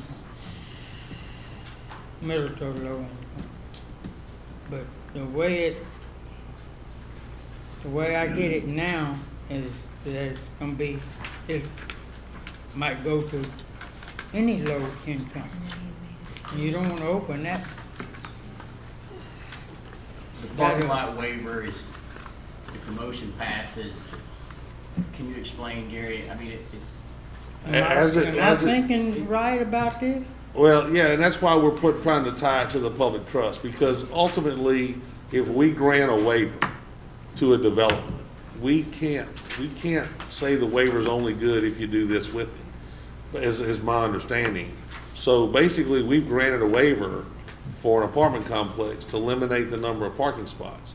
And my concern is that based on the testimony of Mr. Delahaye, who is a developer here, that without the financing, it's not viable, but he will have an approved apartment complex with less parking spots that he could theoretically find another financing mechanism for and build it for any age group. And so that's my concern, is that we tie the waiver to the development being put in the public trust, which would guarantee they were 55 and older. Okay. right. Okay, appreciate you very much, and we'll take one more rebuttal and try to get this thing voted on. Thank you very much. I appreciate it. And gentlemen, please understand, I'm not trying to be argumentative about this at all. There are a number of things that goes into a project. Technical issues are one of them, and financing issues are one of them. I can tell you that my client is kind of understanding that this type of financing is going to be difficult, and he has not told us to shelf this project. I know that he had made a testimony here that said it may be difficult, but he is exploring other options. My point here is that the parking waiver is a technical issue, not a financing issue. There are no issues whatsoever with this being tied to a senior living facility any more than you've limited the number of parking spots to 153, as Mr. Talbot said. So we can't come back and say we only do 145 in that particular instance. So there is teeth to the motion that says we're going to limit it to, we're going to tie it to the usage of the project and not to the financing of the project. If financing goes away and the project goes away and it's not a senior living, I would ask that you ask your legal counsel, but if all that goes away, my client says this is not going to be a senior living anymore, I think the waiver goes away with that regardless of how it's financed, because it's specifically tied to a senior living ordinance, a senior living waiver specifically with this. So I would beg you not to tie it to the financing, because I think it's still very possible for it to be a viable project in a need that for Livingston Parish for senior type housing. Like I say, if it goes away because that other financing in the past, then the parking waiver would go away because it wouldn't be a senior living facility. So I would just ask that you tie it to the usage, since it is a technical issue, not a financing issue. And I appreciate the opportunity to talk. Thank you very much. Okay. No more discussion from the audience? No more from the council? Do we want to modify the motion? Nope. I know. Who's seconding? Me. Tracy seconded the motion. A call for the vote on this? Mr. Greenhouse, Yes. Mr. Ard, Yes. Mr. King, Yes. Mr. McMorris, Yes. Mr. Delat, Yes. Mr. Harris, Yes. Mr. Wasker, Yes. Mr. Talbert, Yes. Mr. Mack. Yes. Okay. Agenda item number 18, because we moved past 17 earlier. Agenda item 18, discussion of potential litigation on Carew. Is that how you say that? Carew Harris Road for the removal of gate/fencing subject to criminal action under LARS 14.100.1. Mr. Bubba Harris requested this be put on the agenda. Right, well, I have discussed it with Mr. Moody also. And that is, I gave him all the paperwork on it. And we only went back to 2009 of the amount of gravel and work that had been done on that road. And anytime that the parish works a road for 3 years or longer, it automatically comes into the parish system. So. What's the question, guys? So, hold on just a minute. All right, so let's get back to the orderly thing. Mr. Bubba just explained why he originally requested the fence go up on the road and revoke the servitude, correct? Okay, basically that's where we at right there. The agenda item is just a discussion about this fence and gate. If there's somebody here that has more input, we'd love to hear it. So we have someone in the back with their hand up, and we would like for them to come to the podium and talk about just one at a time. I mean, I'm okay if you stand in the back, but just one at a time and state your name, and unless you're a family. You know. We're all family. All right, well, come on up, but don't introduce both of you and tell where you're from and all that beautiful, wonderful stuff. Okay, I'm Wayne Abbott from Port Vincent, Louisiana. This is my cousin Blaine. Abbott, 18446 Davis Street, Fort Jackson. All right. Thank you, Mr. Mack and council for giving us the opportunity to speak on our behalf on what exactly is taking place here. On November 19th, the Parish Council passed an ordinance 19-33 to close the Carew Harris Road at the end of the blacktop, where the blacktop ends now and the gravel begins. I have a map here that shows as such. Livingston landholders is the landowners at the end of the gravel road. And like Mr. Bubba said, the parish has spent a lot of money over the years keeping this road up. That's not in denial. To start with, by no means do me and myself and any of my family members want to have to face criminal charges for putting up a gate that Mr. Bubba himself has told me twice on the phone and once in person that if it was his land that we're speaking of, he himself would want to put a gate on the property to keep the general public off, being that Livingston landowners have already closed the very end of the road, which parish councils in the past has ran and campaigned on it being public land at the end of this road. That's why the thousands of dollars that's been spent on this road has been spent, is to protect the falsies that there's public land at this road. This map shows that there's no public land at this road. And when me and Mr. Bubba was discussing this just a couple weeks ago in my yard, he went on to ask me, where do I get the right to put the gate up on a road that y'all have already closed? Y'all passed an ordinance to close this road where the gravel ends. Because Mr. Bubba and others had called, talked to my Uncle Linwood and Gary Lass that owns the property, which the Abbott's own portion of the property, the Lass is on the other portion of the property. That's where the gravel ends. Livingston landholders put a gate up where our property ends, shutting the entire parish down from going to the end of the road where the boat launch is, that y'all been providing access to for years. But then y'all passed this ordinance to shut the very end of the road down, kicking all the activity that goes on at the end of this road, the drug smuggling, and God knows what else, onto our property by putting up this gate. And when I called Mr. Bubba on the matter, he's like, well, Wayne, we've closed the whole road. The ordinance closes that road where the gravel starts. We first talked to your Uncle Linwood and Mr. Lass about putting the gate up where y'all's property begins.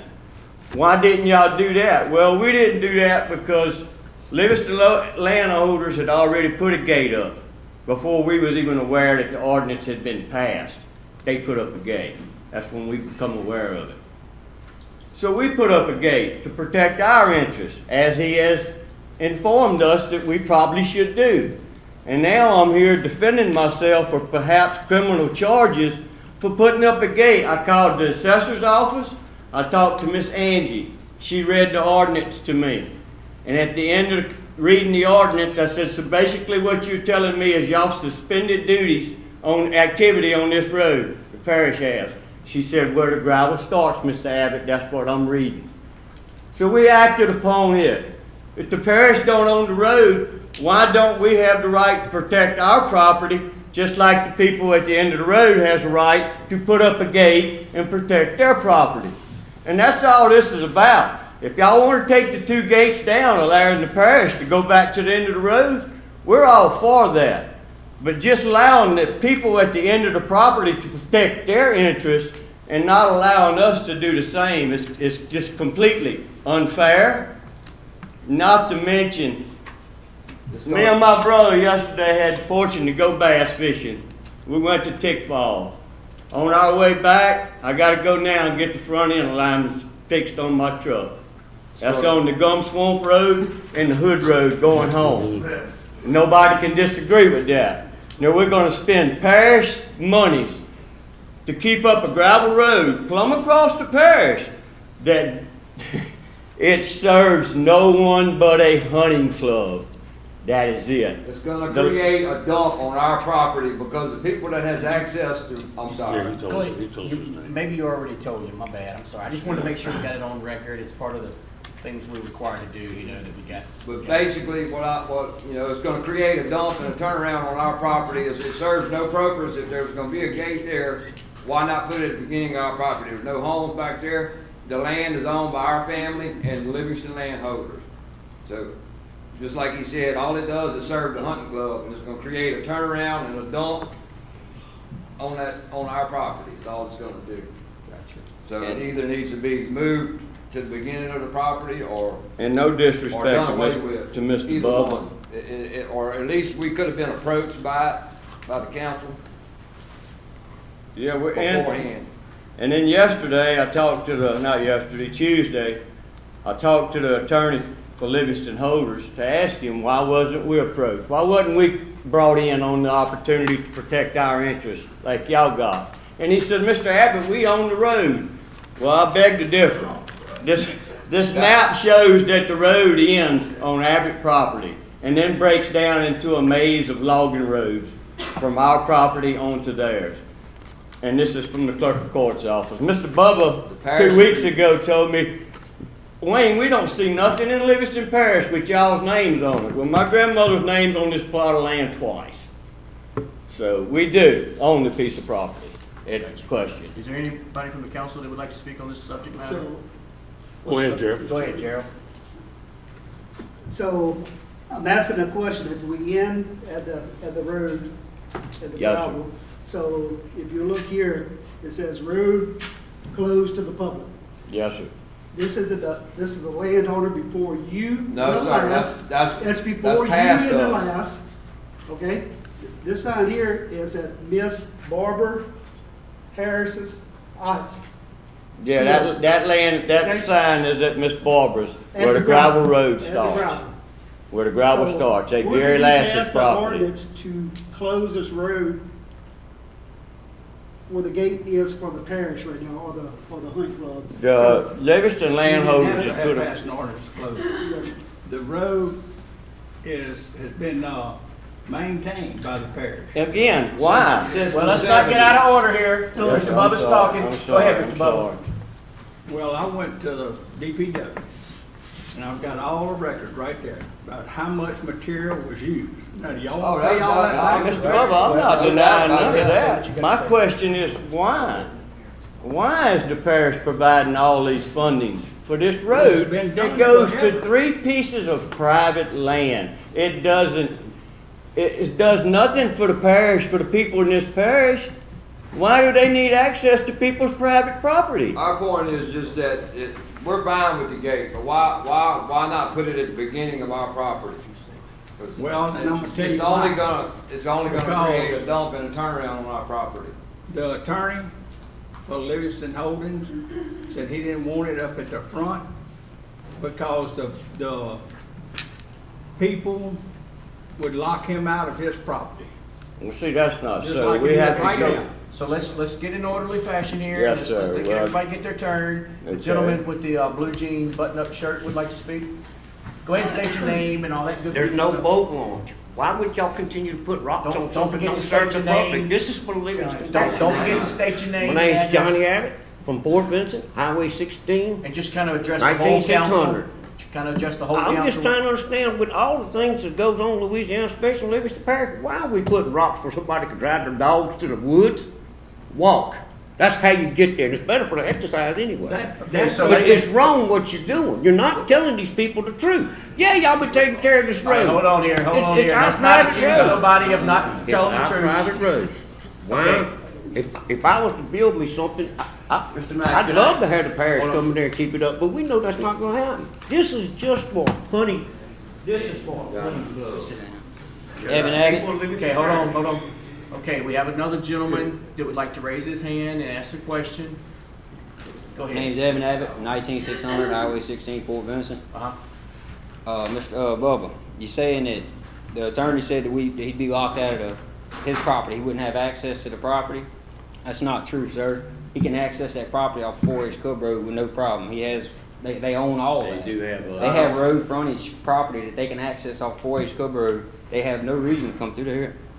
Not only that, we wouldn't block them out. We'd gave them access to get in there and get to their timber. Grandfather always had. I mean, Yeah, but for the last 100 years, every stick of timber that they've cut off their 2,065 acres has come across our property. Okay. We would give them access. They didn't ask us for access. And now, I don't know if we're gonna be able to settle this here tonight. It is what it is.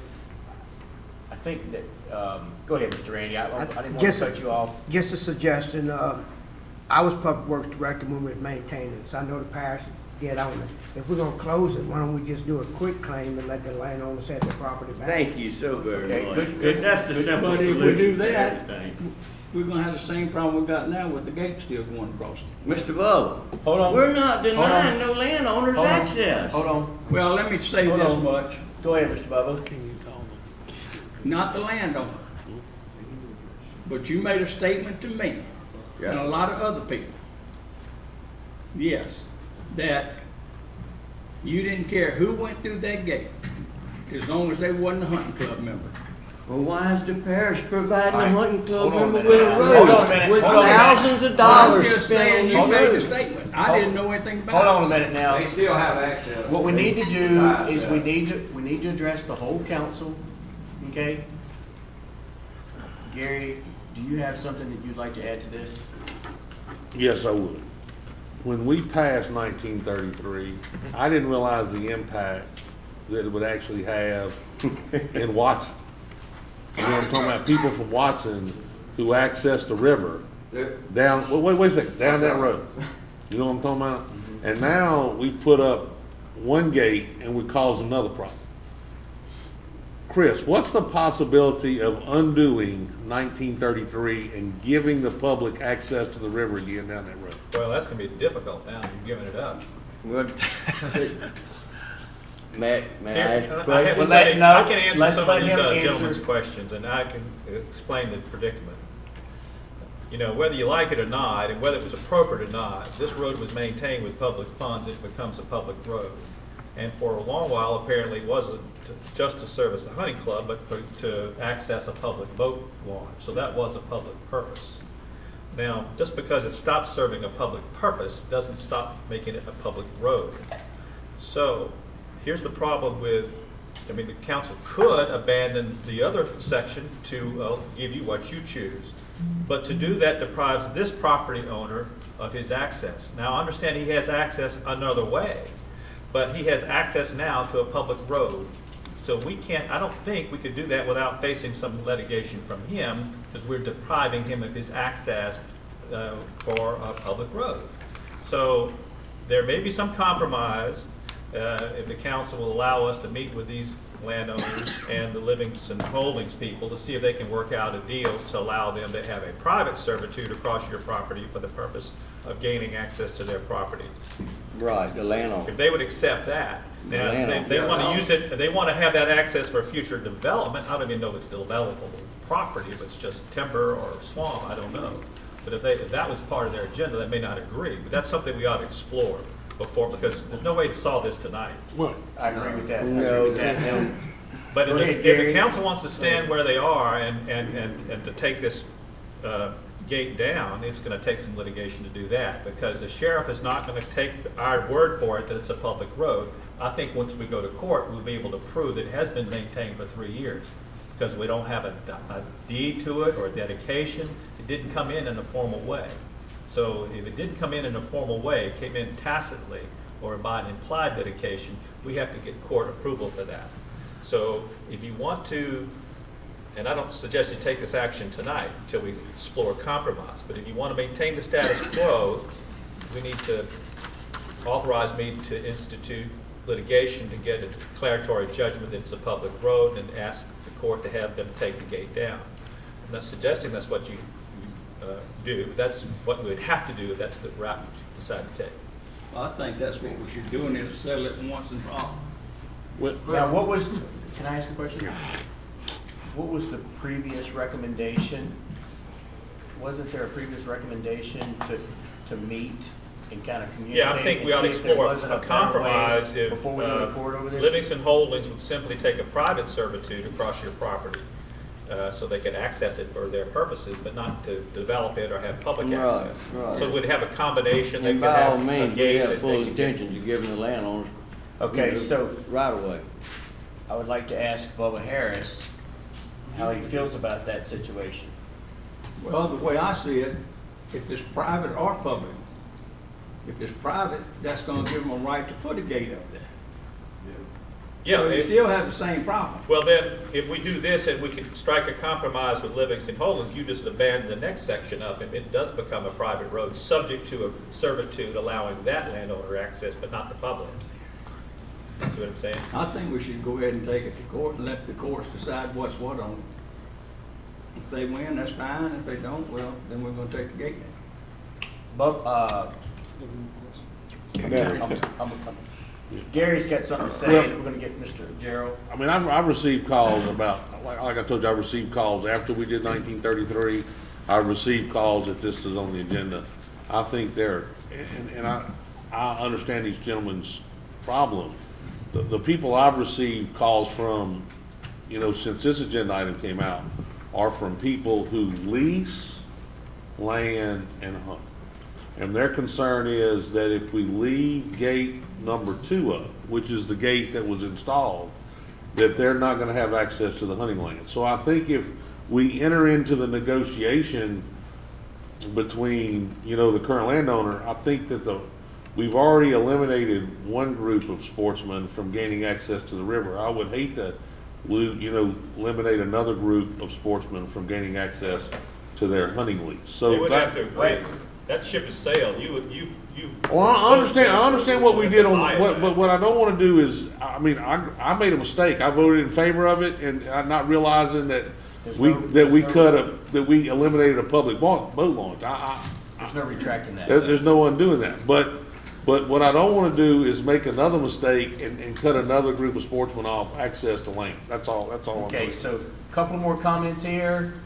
There's a gentleman in the very back that would like to say something, but y'all go ahead right here real quick. But, to start with, you, Mr. Gary, you're not. They have access to their hunting club. Actually, their club is off of the 4-H Club Road, and that's how they get into their hunting club. This is just a by road, gives them access to get in to put their standards on their dog hunts. In fact, in the past, when they know that no one's looking, they actually put standards on what was at the time a public road. Okay. Deer hunters with Appreciate that. rifles. Appreciate that information. There's one more gentleman in the back, and this conversation's about to be over. Okay, so the gentleman with the jacket there. Yes, sir.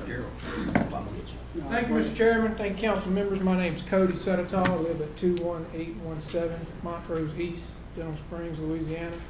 I'm here today as a contractor of Livingston Holdings, representing them on their behalf. I've been in close communication with Shane Sandifer, who's their attorney on this matter.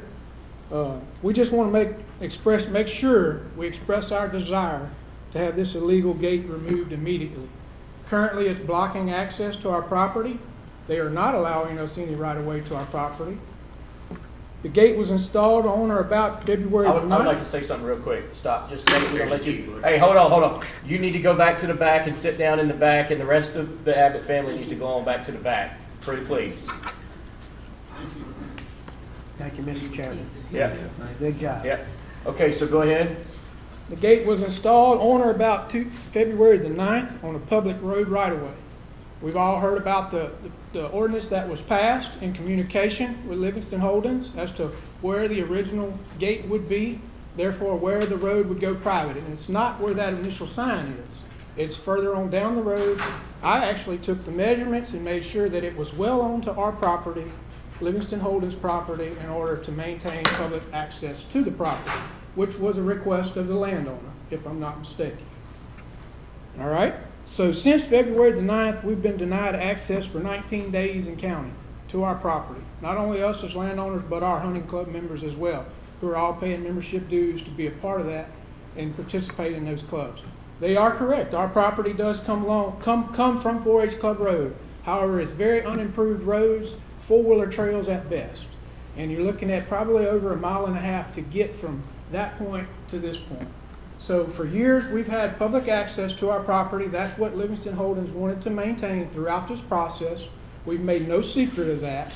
We've cooperated with the Parish Council on what it was y'all wanted to do with the public road and turn it into a private road, and the reasons for that, as long as we're able to maintain public access to our property for future development reasons or whatever they may be.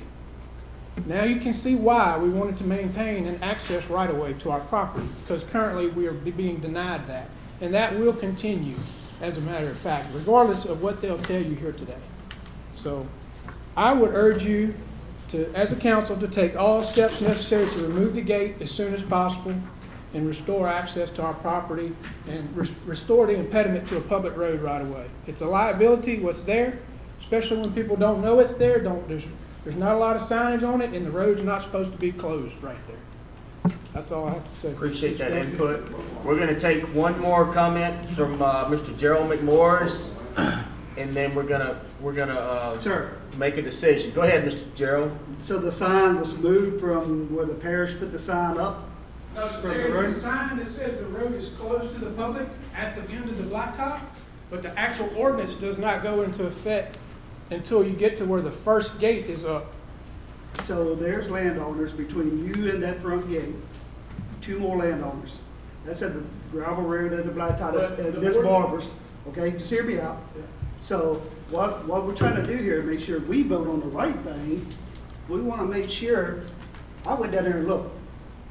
I didn't get on their property or your property, but I got on Mr. Lass and I got on Miss Barber's. They are tearing their property up right now where they turn it around. Can you help us get access for these people who live on that road to turn around in that road? Because once you go back there, there's nowhere else to turn around but in the ditches, correct? What are you talking about as far as help you get access to turn For around? people to turn around, to go back out? What gate are you talking about? There's 2 gates. There's 2 gates, I only got to go to 1. Okay, well, he's not talking about his gate. I'm not talking about, that's. But it's gonna resolve around your gate at the back also, and I talked to Mr. Bubba about it. What are y'all looking for, like a parking area or something? I'd have to consult, the landowner about that for or people. something. So what is it, 3/4 of a mile to the other gate? No, I not don't nearly know. that much, not nearly that much. I don't know off the top of my head, but it's maybe a tenth. I went 1/4 of a mile to turn around. I'll back up in this house. Right here, you get you a general idea Yes. how far it is. But what I'm saying, is, interest in the Mr. people's McMorris, interest. I like the idea. I Mr. think that- McMorris, there's another sign that actually states the ordinance and where the road is closed at our gate back there. That sign is the initial sign you see as you come down K. Harris Road, as soon as you get off the blacktop. That's not where we agreed upon that the road would become private. That's not the That's to position. alert motorists that there is it will be closed. Yeah, that's not. That ain't what that says though, Mr. Goody. Well, right, but it's That's still. what these guys asked the question about. But- And I'm not defending either group. I don't have a dog in the hunt, but I do as a parish council to vote on it. Well, I didn't there'll put be that sign up there, and we didn't So- agree to have that sign put up. What we agreed to was where the sign is at our gate, that's the point that the road becomes private on our property, which we are the last landowners on the road. Thank you for your Okay, so clarification. I appreciate everybody's input. It's time to move on to the other agenda item. Do we need to make any motions or take any action? Hold on, no interrupted interruptions.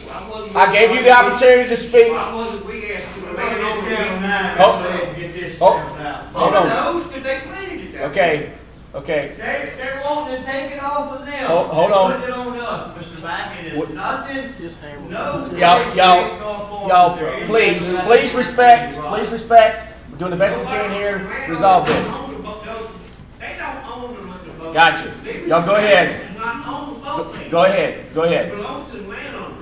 Go ahead. Appreciate y'all. Mr. Chairman. Okay, let's see what Mr. Randy has to say, and then we're gonna move on to the next agenda item. Go ahead, Mr. Randy. Do we need to authorize Mr. Mooney to negotiate on this or something? Well, that's a very good question. Can you say that a little louder? Okay. Bring it to the courts and let them decide. Well, the motion is to authorize litigation to Okay. force the opening of the road. We Okay. have declaratory action. Yeah. So. Okay. I would like to make a motion, we I'll authorize second that. Mr. Mooney to do what he has to do. No, second. They may not have to go to court, may not, they may be able to negotiate. No, it doesn't sound like they're willing to negotiate.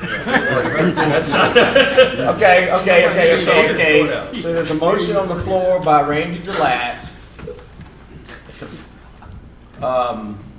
to authorize the parish attorney, Mr. Moody, to enter into litigation on Carew Harris Road for the removal of the gate fencing subject to criminal action under LARS 14.100.1. Right? Right. Okay. So there was a second. Tracy Girlinghouse. Oh, I thought I said. It was about the same time, it was simultaneously. So, Call for the vote. Just call for we're the gonna call for the vote on this. It's been enough discussion. Mr. Girlinghouse. Yes. Mr. Ard. Yes. Mr. King. Yes. Mr. McMorris. No. Mr. Delat. Yes. Mr. Harris. Yes. Mr. Wascom. Yes. Mr. Talbert. Yes. Mr. Mack. Yeah.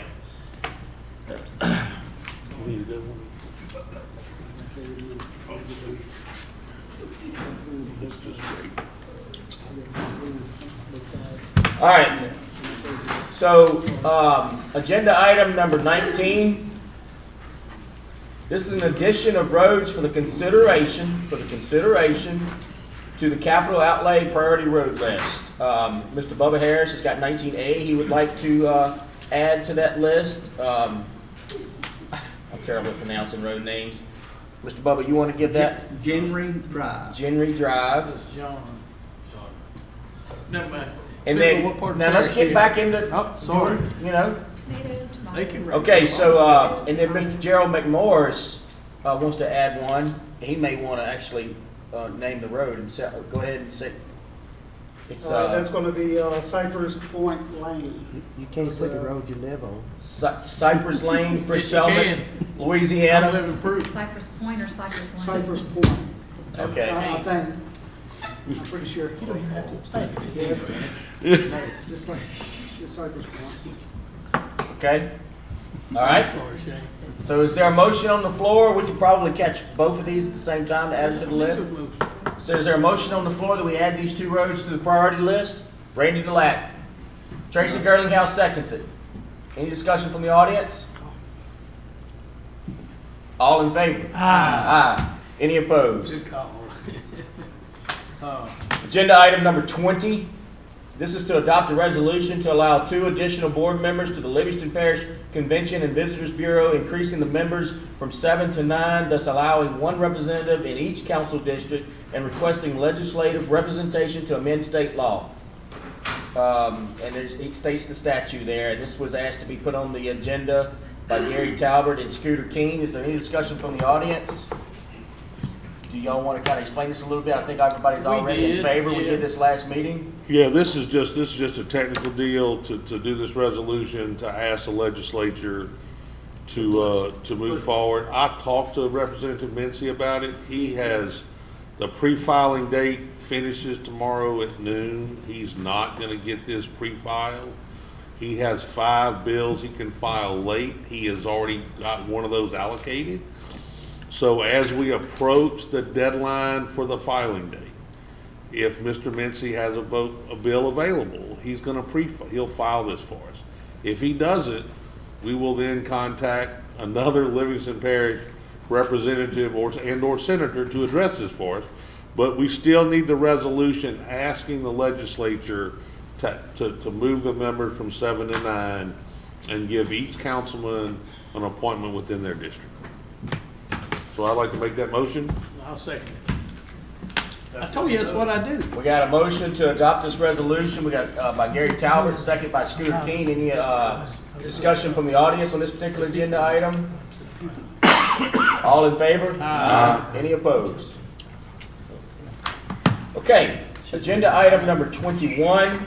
This is to discuss Title 51, Public Health Sanitary Code, Sewage Disposal, formerly paragraph A120 of Appendix A, with the Livingston Parish Public Health Officer Keenan Glover. Is Mr. Keenan Glover here tonight? No, he's not. That would be a negative. Okay, did we send out a request to invite him to this meeting, Sandy? I did not know. I think Mr. Glover would like to meet with Sam and and a couple councilmen and I'd Mr. like to be there Huey too. and go over some of these issues. So he called me today. I asked him if he was, when he called, I asked him if he was coming. He said no. He didn't get a formal request, and his department head, I cannot remember her name right off the bat. I called it last meeting, said that, they're not gonna get involved in a public, they'll meet one-on-one and try to resolve some of these issues, but. Okay, good point. Mr. Randy, you got something? I understand it's their rules we have to play by. So maybe we can put a list together and someone, Gary or someone can get with us or yourself with him and see if we can't resolve some of the issues. They have been notified formally by email and they have chosen not to come. So they're gonna, all we can do is now is just see if they could meet with someone from our group. One of the things I want to also bring that we didn't discuss last time, and it was just brought to my attention, one of our parish engineers says, surveyor engineers say they have over 50 divisions of property on hold because he is asking, example, a house may have 10 acres of land and they're elderly, so they want to divide their property up amongst their children. So he is asking, and they want to take 5 of that 10 acres out. He's asking before he can authorize a division of property that they have to change the septic tank at the home. And that home is not being changed owners or anything, it's still the mother and father living there. So I've looked, I can't find no parish ordinance or state ordinance that states that he should even ever say so in the division of property. How did that come? And it's my understanding, I had a conversation with Gary, that somebody else has asked Sam the same question, how did he come into the division of property? You're 100% right about that, Randy, and I had that same issue in my district this past week, and I would like to set up a meeting next week, invite those that would like to attend, that have questions, that would just kind of like to understand this regulation or the state requirement, and so that we can kind of, I know that there's citizens frustrated about this. I know that the companies that, install the sewage package plants, or have a lot of concern about this. And I just would like to get to the bottom of what truly is the root problem and start following the true requirements of the state regulation and parish ordinance. If we need to modify the ordinance, then I think the ordinance committee ought to take this up and let's work on trying to fix this. But this has been a problem for a long time. I appreciate you bringing this up and trying to get this straight. And so is there anybody else I'm going to take that action. We will have a meeting requested to set up sometime next week during normal business hours to address this issue. Is there anybody out there in the audience that would like to talk about this real quick? Just something. Nobody. Oh, yeah, there is somebody. There's no motion. Harold, 12049 Serene Road. Y'all two weren't on the council whenever I was up here with my thing. I never yelled at Bubba like the last group. But anyway, another pump failed on my street because of faulty inspections from Kenan Brown's group that he requires, but he wants to go after commercial businesses. You might want to get your senators or representatives to look at this at the state level because he seems like he's picking and choosing. And right now, none of the ones on my street passed any kind of inspection. They never did. So Appreciate that input. Because this parish isn't going to move forward the way it's going. Appreciate that. Yep. Okay, so note, is there a vote needed? I don't think there's a vote needed. This was just a discussion. We're going to take action. We're going to set up a meeting next week and we'll go from there. Sandy, you look like you have something you'd like to say. If I remember correctly, y'all voted by resolution to ask Mr. Moody to send a letter to the people that took over at DOTD to ask them to come to the meeting. Is that, am I remembering right? I think it was the intern director. Yeah, we did send a letter. We sent the letter. Because you asked me if I had written a letter, and I said no, but y'all Yeah, had we directed sent- him we to sent go. your Just wanna clarify resolution that. to the State That's why Department. I did not write a letter. Oh. Okay. Okay. So, we're gonna have a meeting next week. Agenda item number 21. Oh, okay, 22. It's getting blurry. Yeah. Board appointments. This is the Livingston Parish Convention and Visitors Bureau, for Gary Talbert, Scooter King, and Randy Delat. Have some appointments that they would like to make to this. Well, Go ahead, Randy. yeah. Let Randy go first. Go, Randy. Okay, this is on the Louisiana Parish Convention and Visitors Bureau. In place of Miss Linnell Arsenault in District 8. She's done a fine job, been there for years. Going to replace her with Wayne J. Gilbo, Post Office Box 1295, Springfield, Louisiana. Okay, so, do we need a motion on the floor in a second to do this? You'll need a motion, but I think you could name all the All the nominees. ones at once, Yeah. okay? So, let's go ahead. So, Gary? Chris, Scooter and I have been talking, you know, we don't really have, if we appoint some ad hoc members, they really can't serve, they can't vote. So I'm wondering if we would be better served to wait till the legislature creates the position to do it. Not to mention the fact that it's really not my appointment. Actually, Dean Lawrence, which is listed in District 7, now resides in District 2. So it actually will be Tracy's appointment when it comes available, because what we're asking to do is have every council make an appointment by their district. So, you know, that was just my gut feeling. I don't know if Tracy or Scooter have anything in mind, but I just think that would be an ideal until they're able to actually do something. I But don't have an issue with that. You wanna wait for them?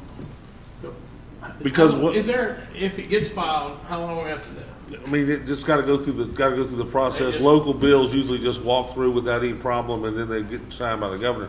What I don't want, what I would hate to see us do is if something happened in the legislature and everybody had to file late bills and couldn't file ours, and then we've got people gotta sitting wait a there year. till next year. So I would like to I make get sure it. that we That makes sense. make sure the bill got filed and knew we were gonna get something out Right. before we made the Is there any appointment. discussion from the audience on this particular agenda item? No? Okay, so we got Mr. Randy. Is that a motion on the floor to, appoint Wayne J. Gilbo? And I'll second it. And, we got a second by Gary Talbert. All in favor? Aye. Anybody opposed? Nope. All right. The next one is the, Master Plan Review Committee, and, Mr. Jeff Ard has, an appointment that he would like to talk about. Go ahead, Mr. Jeff. Yes, I think I'm the last one. John thanked me a little while ago with his appointment that he made, which was a good appointment. It took me a while to find somebody that I trusted on this, and I'm going to appoint Mr. Jason Inman. I ask y'all to agree with me on that, so I'd like to put I'd in like a to form second of a that. motion for Mr. Jason Inman. Jason's a fine man. That's an absolutely wonderful suggestion and appointment, and I wish I could second or third that myself. Okay, so Jeff Ard made the motion, John Wascom seconded that motion. Mr. Bubba was a little bit too late to To the game. get in there, but, okay. So any discussion from the audience on this particular appointment to the Master Planning Committee? Okay. All in favor? Aye. Anybody opposed? All right.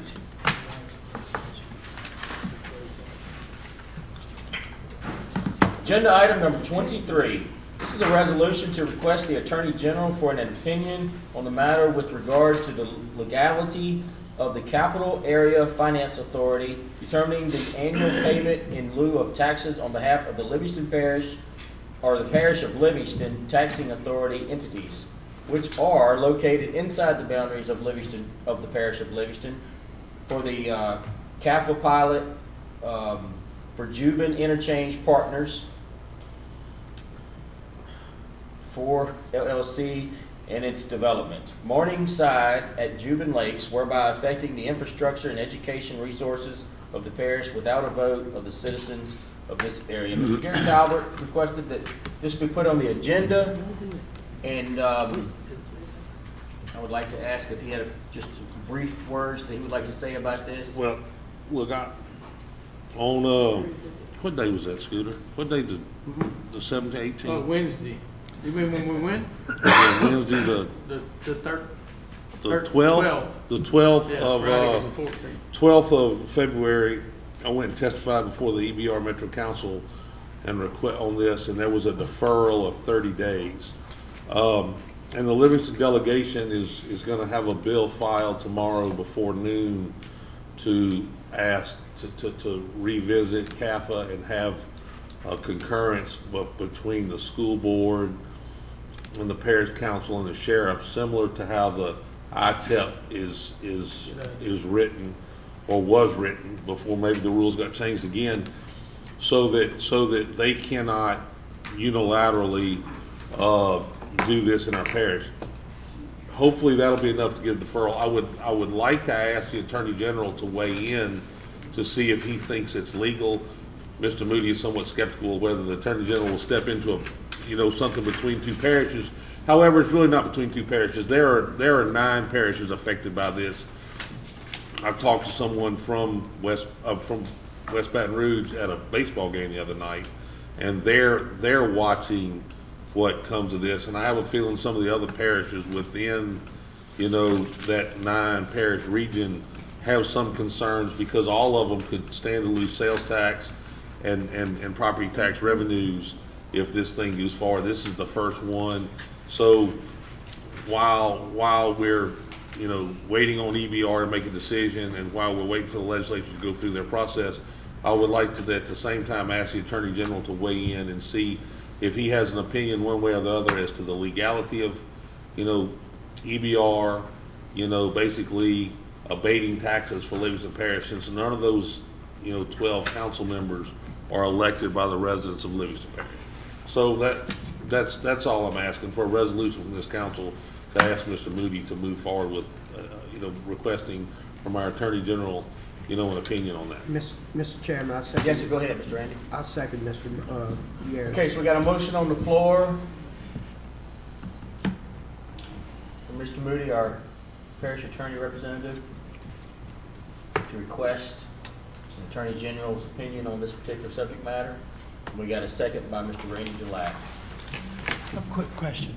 And we got a question by Mr. John Watson. And now, Chris, maybe would it be possible in addition to that to ask for I don't know if it's a legal term, but for a judge to rule it that there will be a stay until we can, and stop it from happening until we've determined whether or not this is legal? Or do y'all even think that's worth doing? I mean, it could, No, I think if you're that's willing to valid. spend the expense of it, if we could file an injunction and ask for the court to hold that What do you think? statute as unconstitutional. I've visited with some EBR council members. There are some solid votes with respect to no in that situation. There are some solid yeses. And then there are some individuals who are concerned about the liability. And so I believe, this is my gut feeling, that if we are filing a bill in the legislature that we can show EBR that we're trying to make a change, if we request an Attorney General's opinion, then that might be sufficient for those members who are concerned about liability to continue to move forward with deferrals until this thing is either resolved at the Attorney General's office or resolved at the legislature. And then there will be no need for, litigation. I think that's probably the most prudent. That's why we try to address it this way, is to go ahead and try to get it resolved so we don't have to do any litigation. I think that we're gonna be okay. I just think there's some concern about, they've never denied one of these before, but this is the first time it's stepped outside the parish. So I think they're concerned that if they vote no without a valid reason, that they might face some legal challenge. So I think if we give them a valid reason to request a deferral, I think we'll be fine and let things fall out the legislature. Because trust me, there are other parishes in that 9-parish area that have some concerns. And so I think you'll find that there'll be widespread support for this bill on concurrence. That's just my opinion for what it's worth. Okay. Motion on the floor by Gary, second by Randy. Any more discussion from the audience? All in favor? Aye. Anybody opposed? No? Right. How about agenda item number 24, district attorney report? Nothing to report. Looks like I'll have a little work to do. You're welcome. Okay. Committee reports. How about you, Mr. Ordinance Committee Chair? I spoke with each of the members individually, thinking the Wednesday, the second and fourth Wednesday of each month, we're going to be the second, before we're going to meet twice. Yeah, second and fourth before each meeting, if there's something that we need to address. Second and fourth Wednesday, same week of the council meeting to meet. We're going to meet at 6 p.m. That way we won't be constricted by time. We try to put it in before the meeting, for the council meeting. We have to get out. I feel like we can get more accomplished doing Mr. it Chairman. when it's on day. I love that idea. Yes, sir, Mr. Randy? Did you say 6 p.m.? 6 p.m. Okay. Yep. And we do have a few that we're actually wanting to look at now, so we'll probably have our next meeting, not trying to speak for it or anything, but it'll probably be the Wednesday before our next council meeting. That'll be our first ordinance meeting. I'm going fishing that thing. Say that again? Miss Angie said that would be March the 11th. That would be the first ordinance committee meeting of 2020. Like it. And Tracy would be the ordinance committee chair for the first time. Yay. I think it'll be fine. Okay, so finance committee report. Finance Committee, we did meet tonight. Ms. Jennifer gave us our monthly reports that she always gives us. This was actually the last reports for 19 that she gave us, so our next ones will actually start for the 2020 stuff. Everything looks the same, nothing's out of order. And she requested that the comment she had basically has to do with C. She asked us if we would basically say that, it's her job as finance director and people that work under her to do procurement. And right now, was it 65 she says she has right now on her desk? And ever since that she's been here, they get audited on everything. They never had a finding. Anything that's over $100,000 gets pulled out, gets audited. They've never had a finding. And Mark Harrell's is actually just pick projects here and there. It's not everything. The auditor just comes in and picks some projects, and he hasn't had a finding. And she asked me to convey that to everybody. Did I miss anything? No, I think what the main concern is that she's worried and getting some calls from people saying, oh. No, go ahead, Scooter. He's the vice chair. Yeah, you're the vice chair. Saying that, what is it, y'all not doing your job or whatever. Procurement has nothing to do with whether people are doing their job. I think to be more transparent so that people know what grants are out there, how they're advertised, different things like that. That's all it's about. All that's been being done properly. I'm not saying that none of that's going on. RFPs are being processed properly. We just want to be more open so people will know. And I told Miss Jennifer, I said, I have no complaints with what you do. The numbers are always adding up. It's okay. And I don't know why people would draw a conclusion that that's what it's about. Good point. All right. So that should move us in the seat. Yeah. All right. Good job, Mr. Jeff Ard, Thanks. Chairman of the Finance Committee. And Scooter King, Vice Chair of the Finance Committee. Again. All right. Okay. I'm always second. Another mistake. Agenda item 25C. I requested this agenda item be put on the agenda. In saying that, I'd like to start this conversation off by saying that I truly believe that the directors of Livingston Parish administration are truly taking this parish in the right direction. And they work very hard day in and day out to deliver best results and to try to take us in the right direction. And the same as the council. I think the council works equally hard to do that. The intent and purpose and the thought process behind forming a procurement committee, I forgot to say something else too. I mean, I think one of the greatest things, you know, and why I truly believe that Livingston Parish is headed in the right direction is because of those individuals and their hard work and their dedication and their knowledge and background and all the good things that they do to take us in the right direction. You know, Leighton Ricks is I guess you could say he's the parish president that put that team together to make Livingston Parish so successful, and he deserves credit for that also. Okay.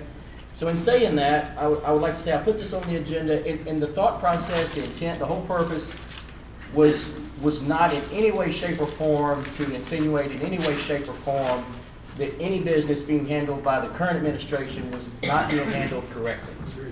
In no way, shape, or form. It was truly intent and purpose such that the council could work more closely with the current administration so that we could take a great thing and make it greater. Okay? In saying all of that, I've given this a lot of thought today in the last 8 hours.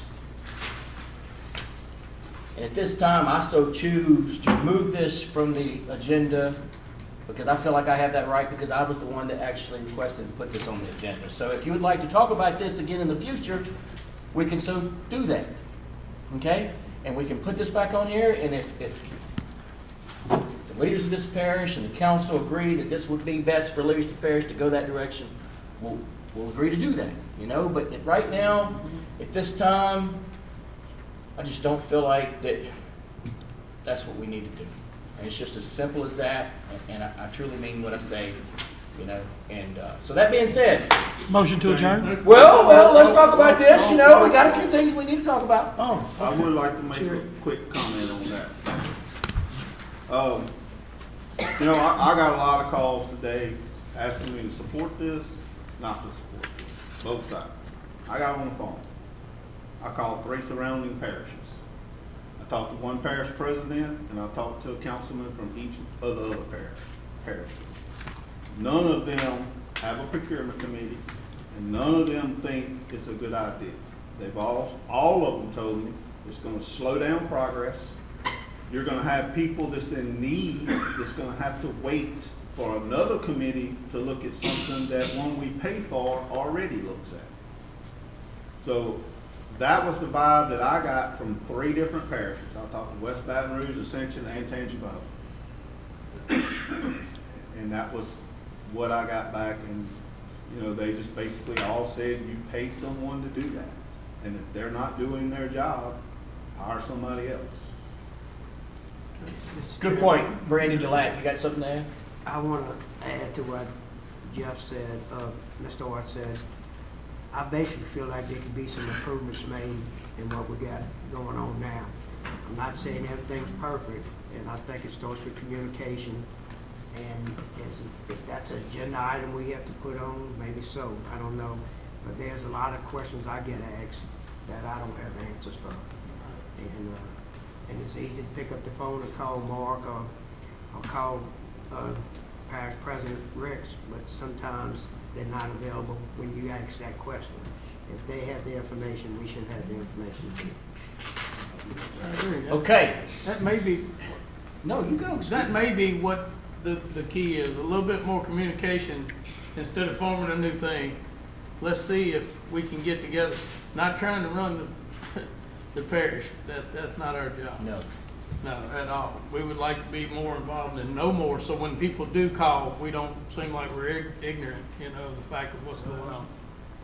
And help provide input, you know. Right. Yeah. And to take us in the right direction. Okay, so we can always to ensure revisit. we're headed there. We can always revisit. So all that good stuff. So councilman comments. Is there any councilman comments? I have one thing I wanted to say. I do. Yeah. Oh, Mr. Gerald, go ahead. So tonight we had Frank Sullivan High School, we had Doyle High School. They both won. We're going to state. So congratulations to the girls. Nice. So they will be going to state. What about Holden Albany? The results for Holden Albany. but, wanna make sure. Has to have the whole package. We said semis, Yeah, from someone plays Red River, Doyle plays. Okay. In the Sweet 16, Yeah, right? but it's still in Lake. That's Sweet 16 in Lake Charles. Yeah, it's still, So they leave it Livingston Parish going out of town. So good job to the girls, right? I call it they made it to state, yeah. Good stuff. Appreciate that. Go ahead, Jeff. Because we have numerous boys teams that are starting Friday That's right, in the tomorrow night. playoffs. I Yep. know Walker's in it, I think Holden's in it, Doll's got playoff game. Live Oak travels to Lafayette, play Live Oak Lafayette has High. one. Did Denham make it this year? John, did you John? know? I don't know. Come on, John. I make a motion to adjourn.